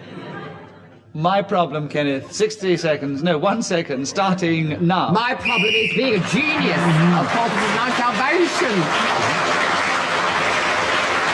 So, Kenneth speaking when the whistle went, gained So that an means extra- I'm in the lead, right?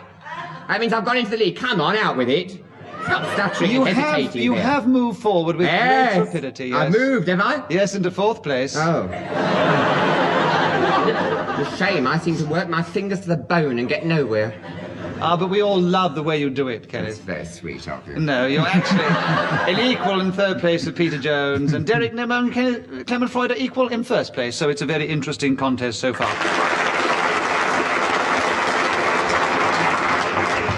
Peter Jones, we're back with you. Your turn to begin. The subject, my hobby. Would you talk about my hobby for 60 seconds, starting now? My hobby is difficult to talk about because there are so many of them. Now, I enjoy... Derek Nimmer has challenged. Why? Well, the subject is singular. He's revealed that he has many hobbies. Well, your hobby may be Yes. singular, but mine is plural. My hobby is difficult because there are so many of them. Are you challenging on what? Well, deviation. Of what? The subject is my hobby, not my hobbies. No, if you challenge for deviation of grammar, I would have given it, but he has to keep going, and it's a rather colloquial, if I very see. bad way of putting it. Oh, I so see. I'm going to leave it with Peter Jones, who has a point for an incorrect challenge, 54 seconds on my hobby, starting now. If I just stuck to the phrase my hobby, then that would be untrue because there are, as I say, so many of them. Derek Nimmer's challenge. It's a repetition this Yes, time. a the same as repetition. all. A repetition of the guy grabber. All right. So, Derek, I agree with the challenge this time, and you have 45 seconds on my hobby, starting now. I was once staying in a small island near Oban, and there I caught my hobby. Actually, there was a tree, and I put a little trap on the tree. Pulling a string, caught the bird. Peter Jones has challenged. A repetition of tree. Yes. There was So a small Peter- tree, and I put quite my agree. cap Yes, on quite the agree. tree. Absolutely. Yeah. And so Peter has the subject back, and there are 37 seconds. My hobby starting now. And as I said, What is his challenge? Repetition of as I said. Yes, you did start last time with that, Peter. oh, did I? Yes, yes. Clement, you have the subject of my hobby, and there are 35 seconds starting now. My hobby is collecting horoscopes, whether they appear in the Times. Kenneth Williams has challenged. Deviation is completely untrue. It's not his hobby. It's a lie. A blatant, filthy lie. Probably from thousands of people. Unashamedly, it's a disgrace. A scandal. Little short Oh, of a nation. quiet! You spoil your own case. Because I am prepared to believe that collecting horoscopes is not his hobby. You have a point, Kenneth Williams. And I give the benefit of the doubt to you. Thank you. 31 seconds, my hobby, starting now. And this gypsy said to me, your hobby will always be the study of lettering. And true enough, I did cross water. I was standing, actual fact, over a puddle. But I thought that she meant the channel. Well, when I landed in France, you can imagine my consternation when faced with this man in the beret who said, you're a true Basque. I know a Basque when I see one. Derek I Nimmer said, has challenged. gracious Yes, me. he's not talking about his hobby. He's talking about his travels at the moment. Yes, I yes. thought the subject was my horoscope. No, that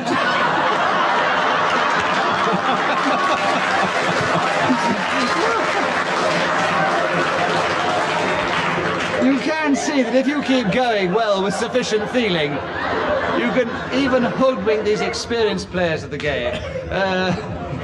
Derek, out of his own mouth, he committed himself. You have 14 seconds on my hobby, starting now. This particular kind of brown bird I find very useful for catching swallows and other small creatures of the same variety.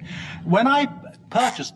Clement Freud has challenged. Hesitation. Yes, I agree with that, Clement. You have 4 seconds on my hobby, starting now. Stamps are... Peter Jones has challenged. Hesitation.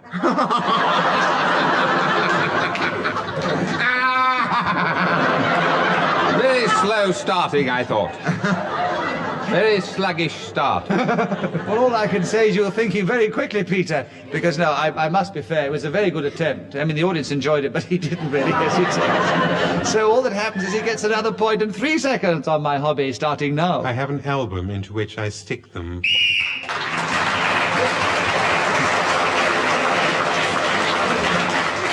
In spite of the fact that I somewhat favoured Kenneth Williams when he challenged Clement Freud, he really has got a very definite lead at the end of that round over everybody else, because he came up at the end with a bang in the last 2 or 3 seconds. Derek Nimmo, your turn to begin. The subject is girls. Can you talk to us about them for... The girls in the audience are laughing. 60 seconds, starting now. Girls are something which are singularly licking. Oh! Clement Freud got it first.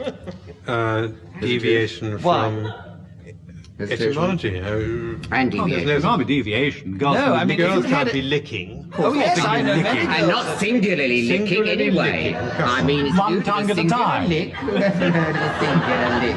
Yes, I yes, mean- I thought you were going to have him for hesitation, which you did. Yes, no, I see one girl can lick, but not one girl can licking. 56 seconds on girls, Clement, starting now. Girls are the opposite sex from boys, and this can be readily ascertained by the lack of prominence of an Adam's apple, a certain protrusion beneath their shoulders, and a tendency to have longer hair, although... Derek Peter Jones has challenged. Well, he said a certain protrusion. Now, if we're always arguing about whether it's singular or plural, surely he should have said protrusions. I think you have a very good point there, Peter. 2 good points. 2. Having made 2 good points, you get 1 well-deserved point, and you have 43 seconds on girls, starting now. When I think of girls, I recall the enormous amount of advice that I have been given regarding them in my lifetime. When I was a very young man, I remember my father... Clement Freud has challenged. Repetition of remember. Yes, alas, you're remembering too much, Peter. 30 seconds with you, Clement, on girls, starting now. Sometimes in a dance hall one sees a vast quantity of girls all standing up against the wall, trying to look ravishing, and the idea is to pick out one girl of that number to make into your wife. Peter Jones has challenged. Repetition of number. Yes, sometimes you see a great number of girls. Yes, Yes. someone pick out the number. Yes, it's Yes, true. quite right. Yes. Peter Well Jones, done. you have 6 seconds on girls, starting now. If she's plain, give her a hat. If she's pretty, give her a book, he told me. And this...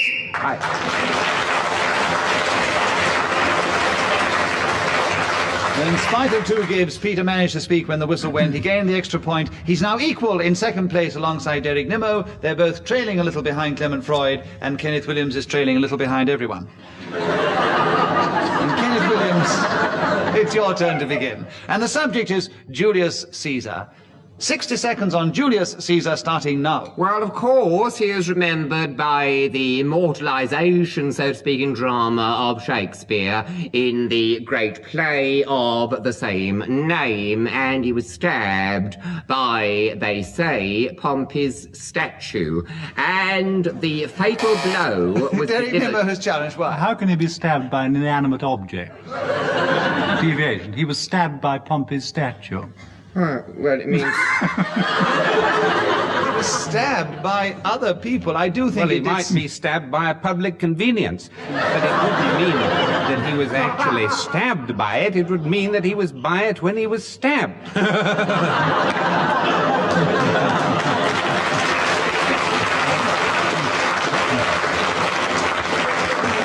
I waited for you to say whether that was what you meant or not. Well, I dare defend myself with that Nimmo, because he's so erudite, you see.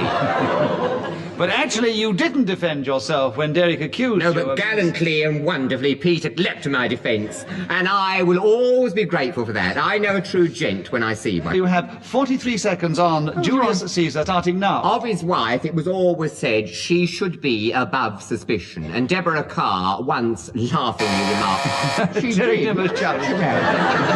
Deviation because he had 3 wives. Which one was he talking about? He said his wife. Everyone knows it's only Calpurnia. What are you on about? Well, he had 2 others. I'm talking about the play by William Shakespeare. But it also was well known in history books that Caesar's wife was above suspicion, so that's... Yes, of course it was. He's just trying to pick holes. I know what you're after. I know. But I'm not going to take that line down. I'm not going to take that line down. All right, Don't worry yourself. You've got your jacket off now. Kenneth, you've got your jacket off now. You keep the subject. There are 33 If I may seconds. say, he divorced her because she was not beyond suspicion. But that phrase is from the history books, and we all know it, about Caesar's wife, and he was still sticking to the subject of Julius Caesar. He hasn't deviated from the subject on the card, Julius Caesar. Kenneth Williams, you have 33 seconds starting now. And when the fatal blow was delivered, he cried out, "Infamy! They've all got it in for me." Yes,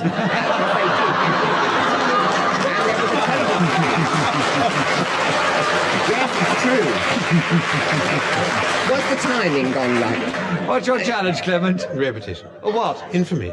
No, as he said last time on this very show, it is the sound that matters. But sounded in for me, as opposed to in for me. Kenneth, don't say that, because otherwise you're agreeing with Clement's challenge. I put my foot in it again. I ought to be gagged. Kenneth, I do believe that you were saying infamy in for me. That's right, that's right. Yes, that's what you were saying. That's what I meant, yes. Yes, that's what you meant. So you have a point, and you have 25 seconds on Julius Caesar starting now. And of course he was defeated, as you know, by Brutus. Well, now later on, he got in with this Octavius, who defeated Antony and proclaimed Peter Jones a challenge. Repetition of defeated. Yes, there were two definite defeats. There are 14 seconds now for Peter Jones on Julius Caesar starting now. Why, man, he doth bestride the narrow world like a colossus, and we petty men walk under his huge legs. Kenneth Williams has challenged. Why? Yes, you're supposed to talk for 60 seconds without hesitation, deviation, or repetition, not recite poetry. And that's what he's doing, he's reciting poetry. If you recite poetry without repetition, it's all right for me to do it, because I do it so beautifully, but I don't like the way he does it. Don't shout, if you shout. Kenneth, I disagree with the challenge. Peter has a point, and he keeps the subject of Julius Caesar for 7 seconds, starting now. Walk under his huge legs. Derek Nimmer has challenged. Repetition. Of what? Legs. Yes, that's true. Lots of legs. That's true. He did say legs, didn't he? Yeah. He's so happy with other people get points as well. 5 seconds. He never said legs. No, I haven't said legs. Never before. said legs. No, Derek was trying very hard. Peter Jones, you have a point and 5 seconds on Julius Caesar, starting now. And peep about to find ourselves dishonorable graves. Men that sometimes...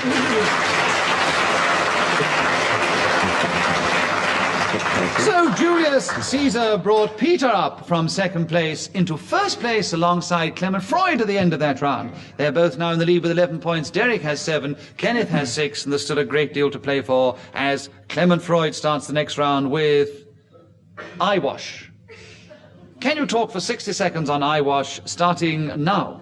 Every morning at about 8 o'clock, I'm brought a cup of tea, after which I wash. I do this very carefully in the bathroom, beginning with such hair as I have left, and going past my face to my shoulders, at which point I jump into the bath. And there I have a duck. Derek Nimmer has jumped. She's not washing now, she's taking a bath. Gone into the bath. Well, you surely have a wash in the bath. No, you have a bath in the bath, you have a wash outside.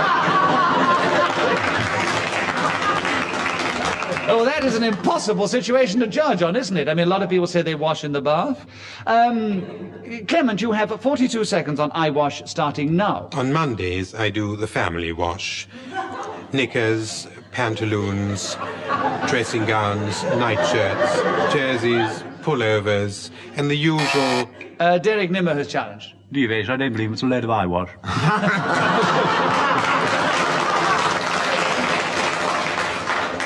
All right, we didn't believe him about his hobby of horoscopes. We give Derek a point for a very good challenge. Leave the subject with Clement Freud, eyewash, 30 seconds, starting now. Eyewash is often thought to be like hogwash, only further up the body. Kenneth Williams' challenge. It's not thought to be anything of the kind, therefore it's deviation. What is?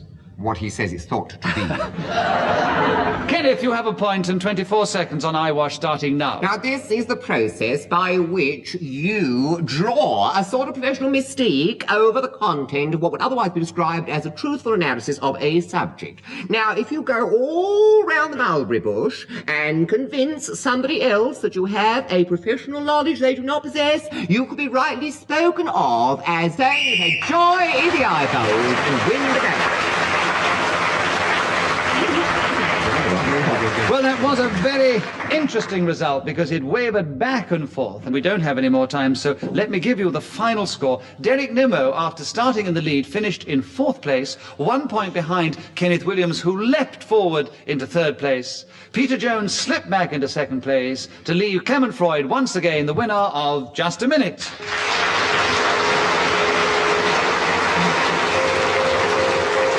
We do hope you've enjoyed this edition of Just a Minute, and we'll want to tune in again next time. Until then, from all of us here, goodbye.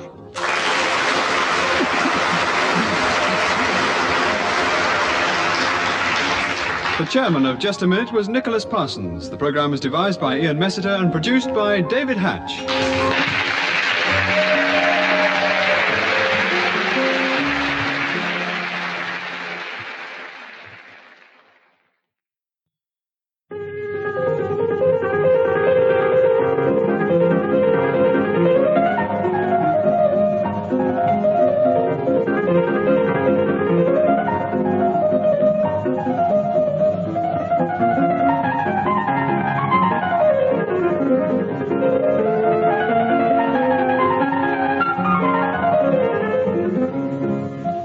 Present Kenneth Williams, Clement Freud, Peter Jones and Andre Melly in Just a Minute.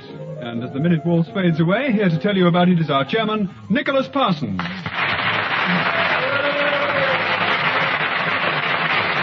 Thank you. Thank you very much indeed. Hello and welcome to Just a Minute. And once again, it is my pleasure to ask our 4 keen competitors of the game if they can talk for just 1 minute on some unlikely subject without hesitation, without repetition, and without deviating from the subject which is written on the card in front of me. And of course, according to how well they do this, they will gain points or lose them. And we're going to begin the show this week with Andre Melly. Andre, can you talk on the minute waltz? 60 seconds starting now. We hear the minute waltz every time you listen to this particular program. It is written, composed by Chopin, and I happen to know about it because somebody gave me the record for a present. The musician, the pianist, that is a Philippe Entremont, and he plays it charmingly, I think. Why it has this title, I don't know, because you cannot, in fact, get through it in 60 seconds. It takes a great deal longer. It's got a second title, which was given because... Clement Freud is challenged. Repetition of second. No, second. All right, Pickens. It was 60 seconds before, and she said second title, so one was in the plural. Oh, good, he says, to get out of it.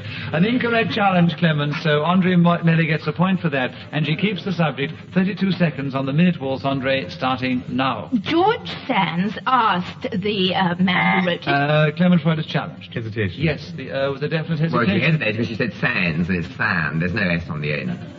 Thank George you. Sand. Thank you very much. She knew she'd done it wrong. That's what made her nervy. I could see the blood flushed to her face, didn't it? Yes. That's what got you going, girl, didn't it? You were throbbing. Yes. I knew. I knew. I could tell. Thank you. I found it communicated to me straight away. That sort of thing. I understood her flight, you see. Yes. Well, I'm delighted that you were able to explain it to the listeners who may not already have... That's right. That's right. What you had, yes. Well done. Thank you very much, Kenneth. Will you shut up now? Clement, you have 28 seconds on the minute waltz starting now. As a dance, the minute waltz has particular appeal for me because it seems to me to have movement which combines deviation of step with repetition of direction combined with a hesitation of tempo, and therefore could not have been invented for a better panel game than that to which Ian Messiter lends his name, which is so very ably judged by you, Nicholas Parsons, and played... Andre Melly, you've just challenged. Deviation, because I do not believe that Clement Freud thinks that Nicholas Parsons judges this particular game with... I was before you said it, I was about to give Clement Freud 2 points for his nice compliment, but I'm inclined to believe that you are accurate in what you've just said, Andre Mayer. So therefore, I can't give you 2 points, but I do give you 1 point for a very clever challenge, and you have 1 second left on the minute waltz, starting now. A waltz?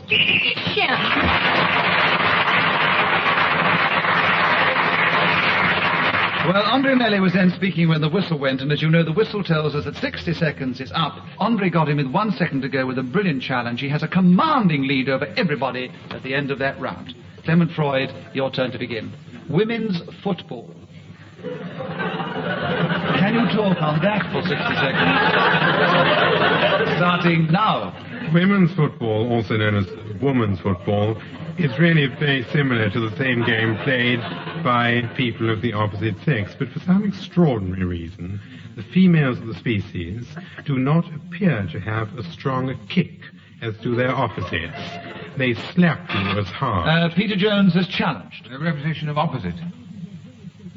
The opposite sex? The opposite sex. And he said opposites. No, he said the opposite sex, and then this time he said opposites. Oh, I thought you weren't allowed to do that. No, I've been just given it against him last time, and he challenged Andre on seconds and second. Is that right? Well, I'm glad I had to say something because, of course, people won't know I'm here. I haven't had an opportunity of speaking before. Hello, everybody. Well, now you can just award him with another point and then get on giving again. yourself a plug. How is it? Disgraceful the way he done it last week. I'm delighted he's made his presence felt. You made your presence felt very early on in the show this week. Peter's done the same. Thank you, Peter. Thank you. You have an incorrect challenge, so you have a point to Clement, and you have 43 seconds on women's football starting now. The rules of women's football are identical to those described by the Football Association and other bodies administering the game in general. For instance, even if you are a lady, you may not kick another. Peter Jones has challenged. A repetition of kick. Yes, you did say kick before. Their kick wasn't quite so strong. Peter Jones, that time I agree with your challenge, so you have a point, and you have 27 seconds on women's football starting now. This is something that I would cheerfully pay to see and leave my home for on a Saturday afternoon, because I think it would be much more... Kenneth Winston's challenge. Deviation is leading us to believe that he would cheerfully pay, and I know he's as mean as old boots. He's never cheerfully paid. Devious remark, mate. I happen to know he's not as mean as old boots, but... He never brought me a cup of tea in the canteen once. You know that? But even again and again, must fly out this purse, I can tell you. Oh, that is devious in the extreme. Exactly. Devious. So I get the subject, No, right? you don't. even if he... That's even if Sure, that we was... can't get it out. Look at it. Even if Sometimes I can't get it out. What I was trying to say, Kenneth, is... even if what you said was true, he was still not deviating from the subject on the card, women's football. Peter, continue, please. 18 seconds left, starting now. And I can foresee... Oh, you see what happens? He gets challenged and he can't get going again. Often occurs. Andre Melli was the first to challenge. Well, with a hesitation. Yes, 15 seconds now with you, Andre, on women's football, starting now. We have certain vulnerable parts of the body which can get hurt in such Kenneth Williams has challenged. This is deviation. I mean, it is not deviation. We have certain vulnerable Have you parts. got I have got certain vulnerable parts. Isn't it? All right, Kenneth, we all have certain vulnerable parts of the body. Yes. And Andre's still not deviating from the subject. Perhaps she's making it sound as though she's the only sex. I've got them and nobody's mistaken me for a lady. Nobody's coming out to me and saying, hello, miss, do you fancy a bit? Andre Melli, you were not deviating from women's football, so you have 5 seconds left, starting now. A good pair of football boots is very important. And then you come to the socks. Striped ones, but not all together. So, in spite of Kenneth Williams' delightful intimidations, Andre Melli managed to keep going with women's football and gain a number of points in that round, including one for speaking when the whistle went, and she now has a very definite lead at the end of the round. Kenneth, we're now going to hear from you within the context of the Well, now it's high time. It's really beautiful. Independence, Kenneth. Oh. The most independent character And will you talk on the subject of independence starting now? Well, if we are going to discuss this totally objectively, and of course it's practically impossible to do that, though the polarity between the objective and the subjective is one which we could obviously discuss for hours and hours on end. Clement Freud has challenged you.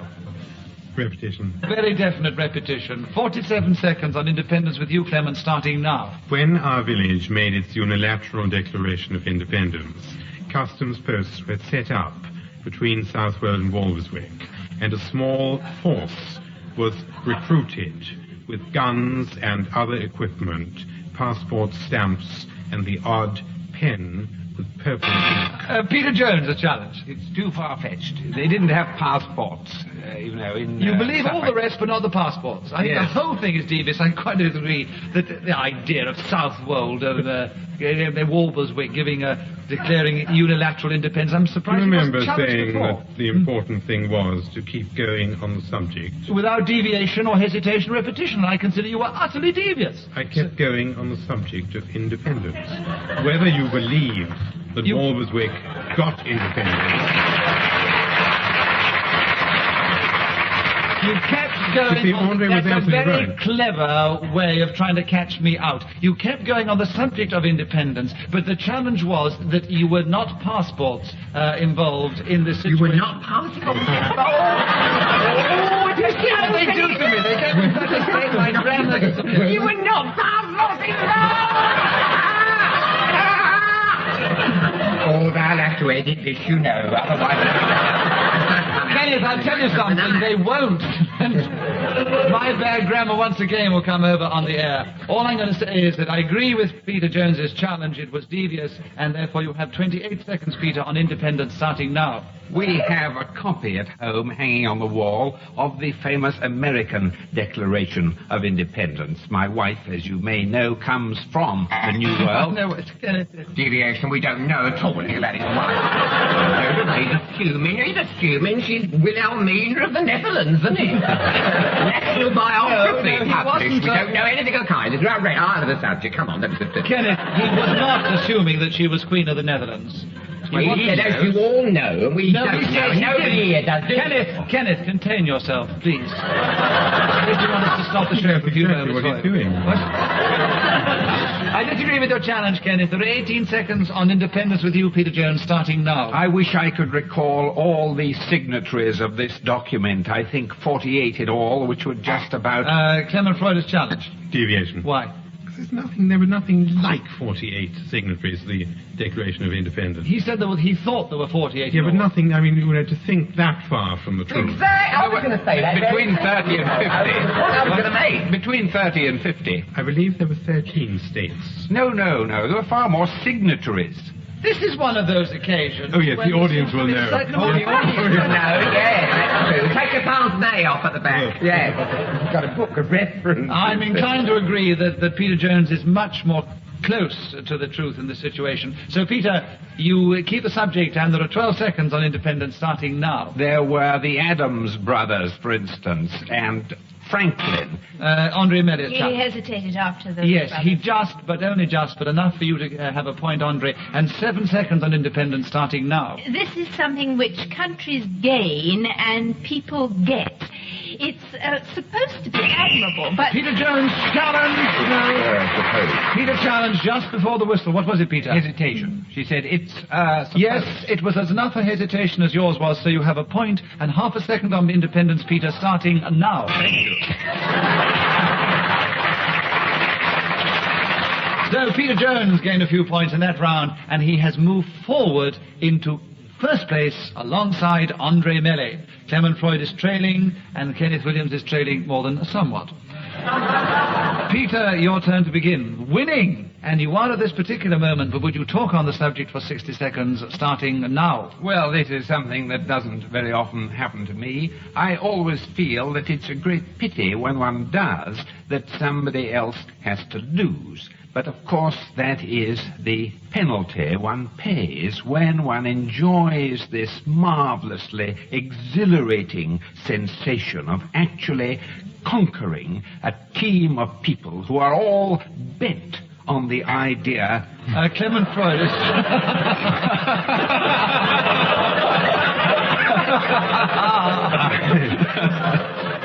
My challenge was on the team of people who were all thin. I do think.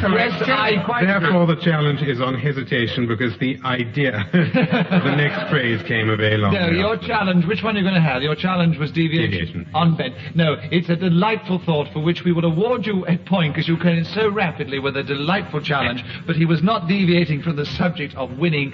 So, Peter, Clement got the point. You keep the subject. Winning 35 seconds starting now. Of course, there are many.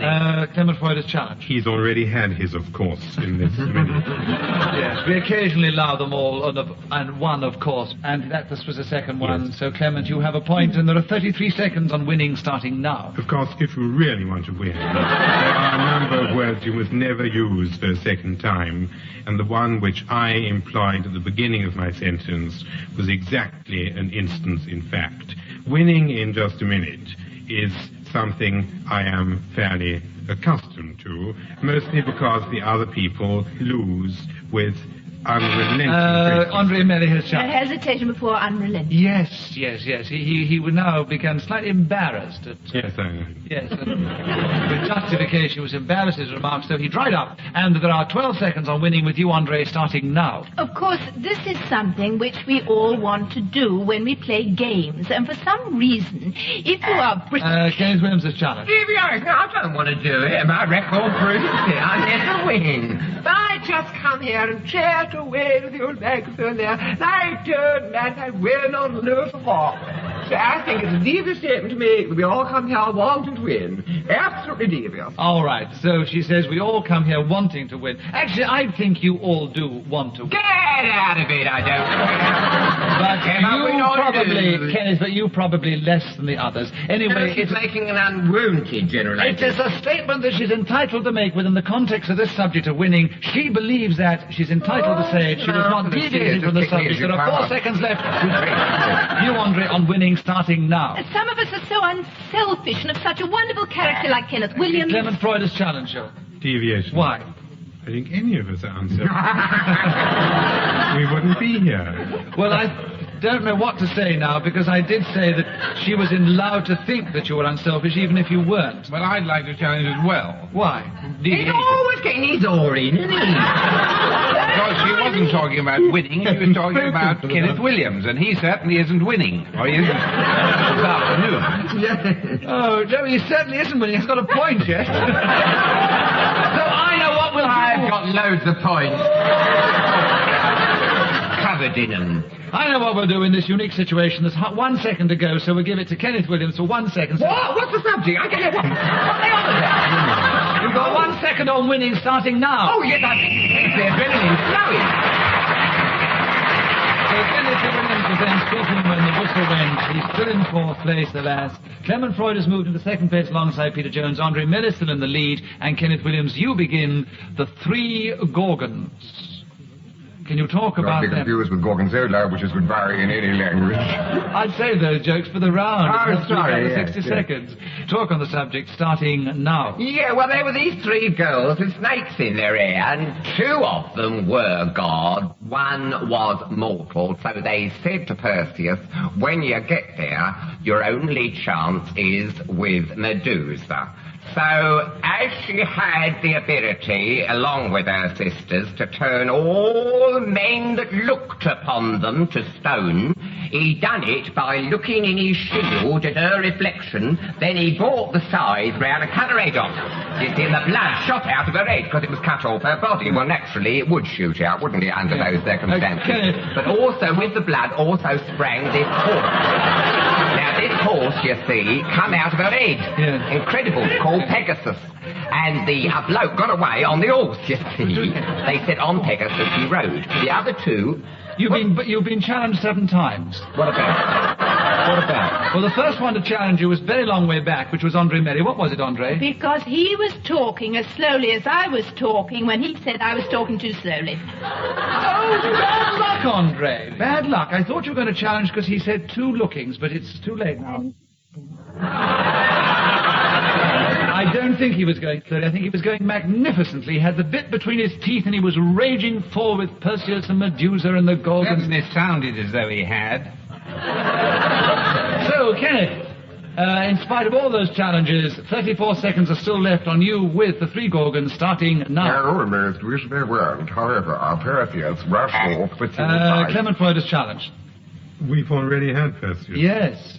The one, once you're challenged, it's best to stop, because if you get in again, or you get it against you, you've still got a lot of material to continue with. How right you are. You seem to give me these tips so late in the day, Nicholas, and I've lost heart and almost fallen. Clement, I agree with your challenge. You have the 3 Gorgons and 30 seconds left, starting now. At school, we had a trice of teachers who were known as the 3 Gorgons. One...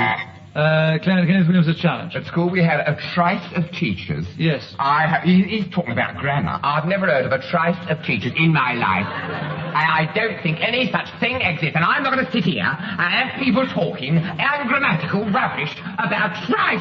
A trice of teachers? I've never heard such rubbish in my life. It's lewd, it's nonsense. How dare all these people here be misled in this ignorance? I think under the stress of keeping going without... Under the stress, my Aunt Fanny. Under the stress... Kenneth, under the stress of your Aunt Fanny and all the other penalties in this game, you have been guilty of certain... I'm not in the lead. I should be given a chance. You won just recently, magnificently. Ages ago. I had 2 light ales since then. I'm not... That's a lovely line. I must remember that one. I said the barmaid, mine's a large one, said you ordered all those things.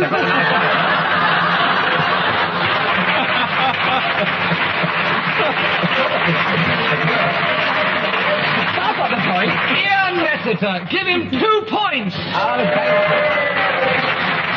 Because you enjoyed his dissertation. Do I wrestle it from him? No. Oh, it's a disgrace. Because whether it is ungrammatical or not, I'm not sure, but certainly he kept going very well, and he hasn't deviated from the 3 Gorgons, and there are 24 seconds left, starting now. This professorial trio endeared themselves to the hearts of all their students by coming forth with a brace of subjects.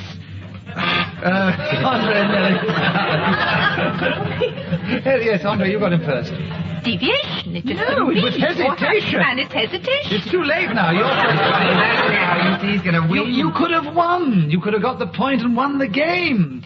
But alas, your first challenge was deviation. He didn't deviate, so I've got to be fair within the rules of the game. Yeah. Clement, you're still there with 14.5 seconds on the 3 Gorgons, starting now. In mythology, the Greek... Andre, you did get in that time. Yes. Hesitation. Why didn't you say it last time? All right. So, gird your loins, girl. Because I have received a message that we're in the last round and there are 13.5 seconds left on you, and you're still in the lead on the 3 Gorgons, starting now. There's this marvellous steak and kidney pie, which you can get at the pub on the Surrey Sussex border, known as the 3 Gorgons. Kenneth Williams is challenged. Oh, I was going to say it's deviation, but then she went on to say it was the name of the pub. I know she did. So you got in just too late. In fact, it wouldn't have mattered anyway. You still you challenged again. There's no pub called the 3 Gorgons. I'm reliably informed by gentlemen in the front rows of publicans. That was the one who said, "Are you boasting?" Easy on it. I disagree with your challenge. No flies on him, but you can see what I did. What was that one we didn't... No, go ahead, you go ahead. Andre, you have another point, and you have 6 seconds on the 3 Gorgons, starting now. There's this sign outside with these 3 heads for these snakes. Peter Jones is challenged. Repetition of sign. Yes, and this. All right. That was good. Yes, he got in there, didn't he? That was good. It's not going to make any difference to the result, unfortunately. Oh. No. There are 3.5 seconds on the 3 Gorgons with you, Peter, starting now. And there they were on the Surrey side of the river. How do you know? What are you talking about? How can 3 Greek girls be on the Surrey side of the river? But he was probably referring to the pub that Andre had already mentioned. So he has another point, and there's 1 second left on the 3 Gorgons, Peter, starting now. Laughing like grapes.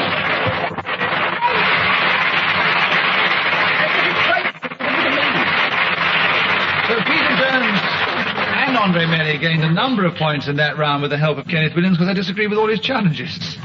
So I have to give you the final result because I told you this was going to be the last round. Kenneth Williams finished, alas, in 4th place. Well, I know, it's that he does win sometimes, but he gives so much to the show, doesn't he? What's he giving you? Nothing, that's why he loses.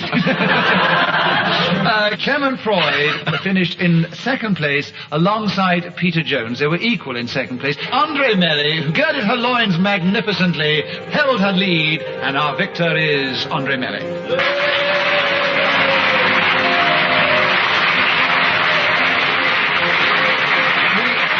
We do hope you've enjoyed this edition of Just a Minute and will want to tune in again at the same time next week when once again we take to the air and play Just a Minute. Until then, from all of us here, goodbye.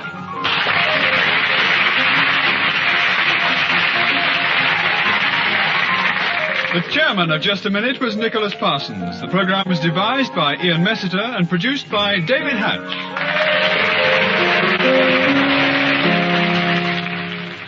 That edition of Just a Minute was first broadcast in 1972. Tomorrow at the same time you can hear Kenneth Williams, Peter Jones, Sheila Hancock and Alfred Marks in an edition from 1976.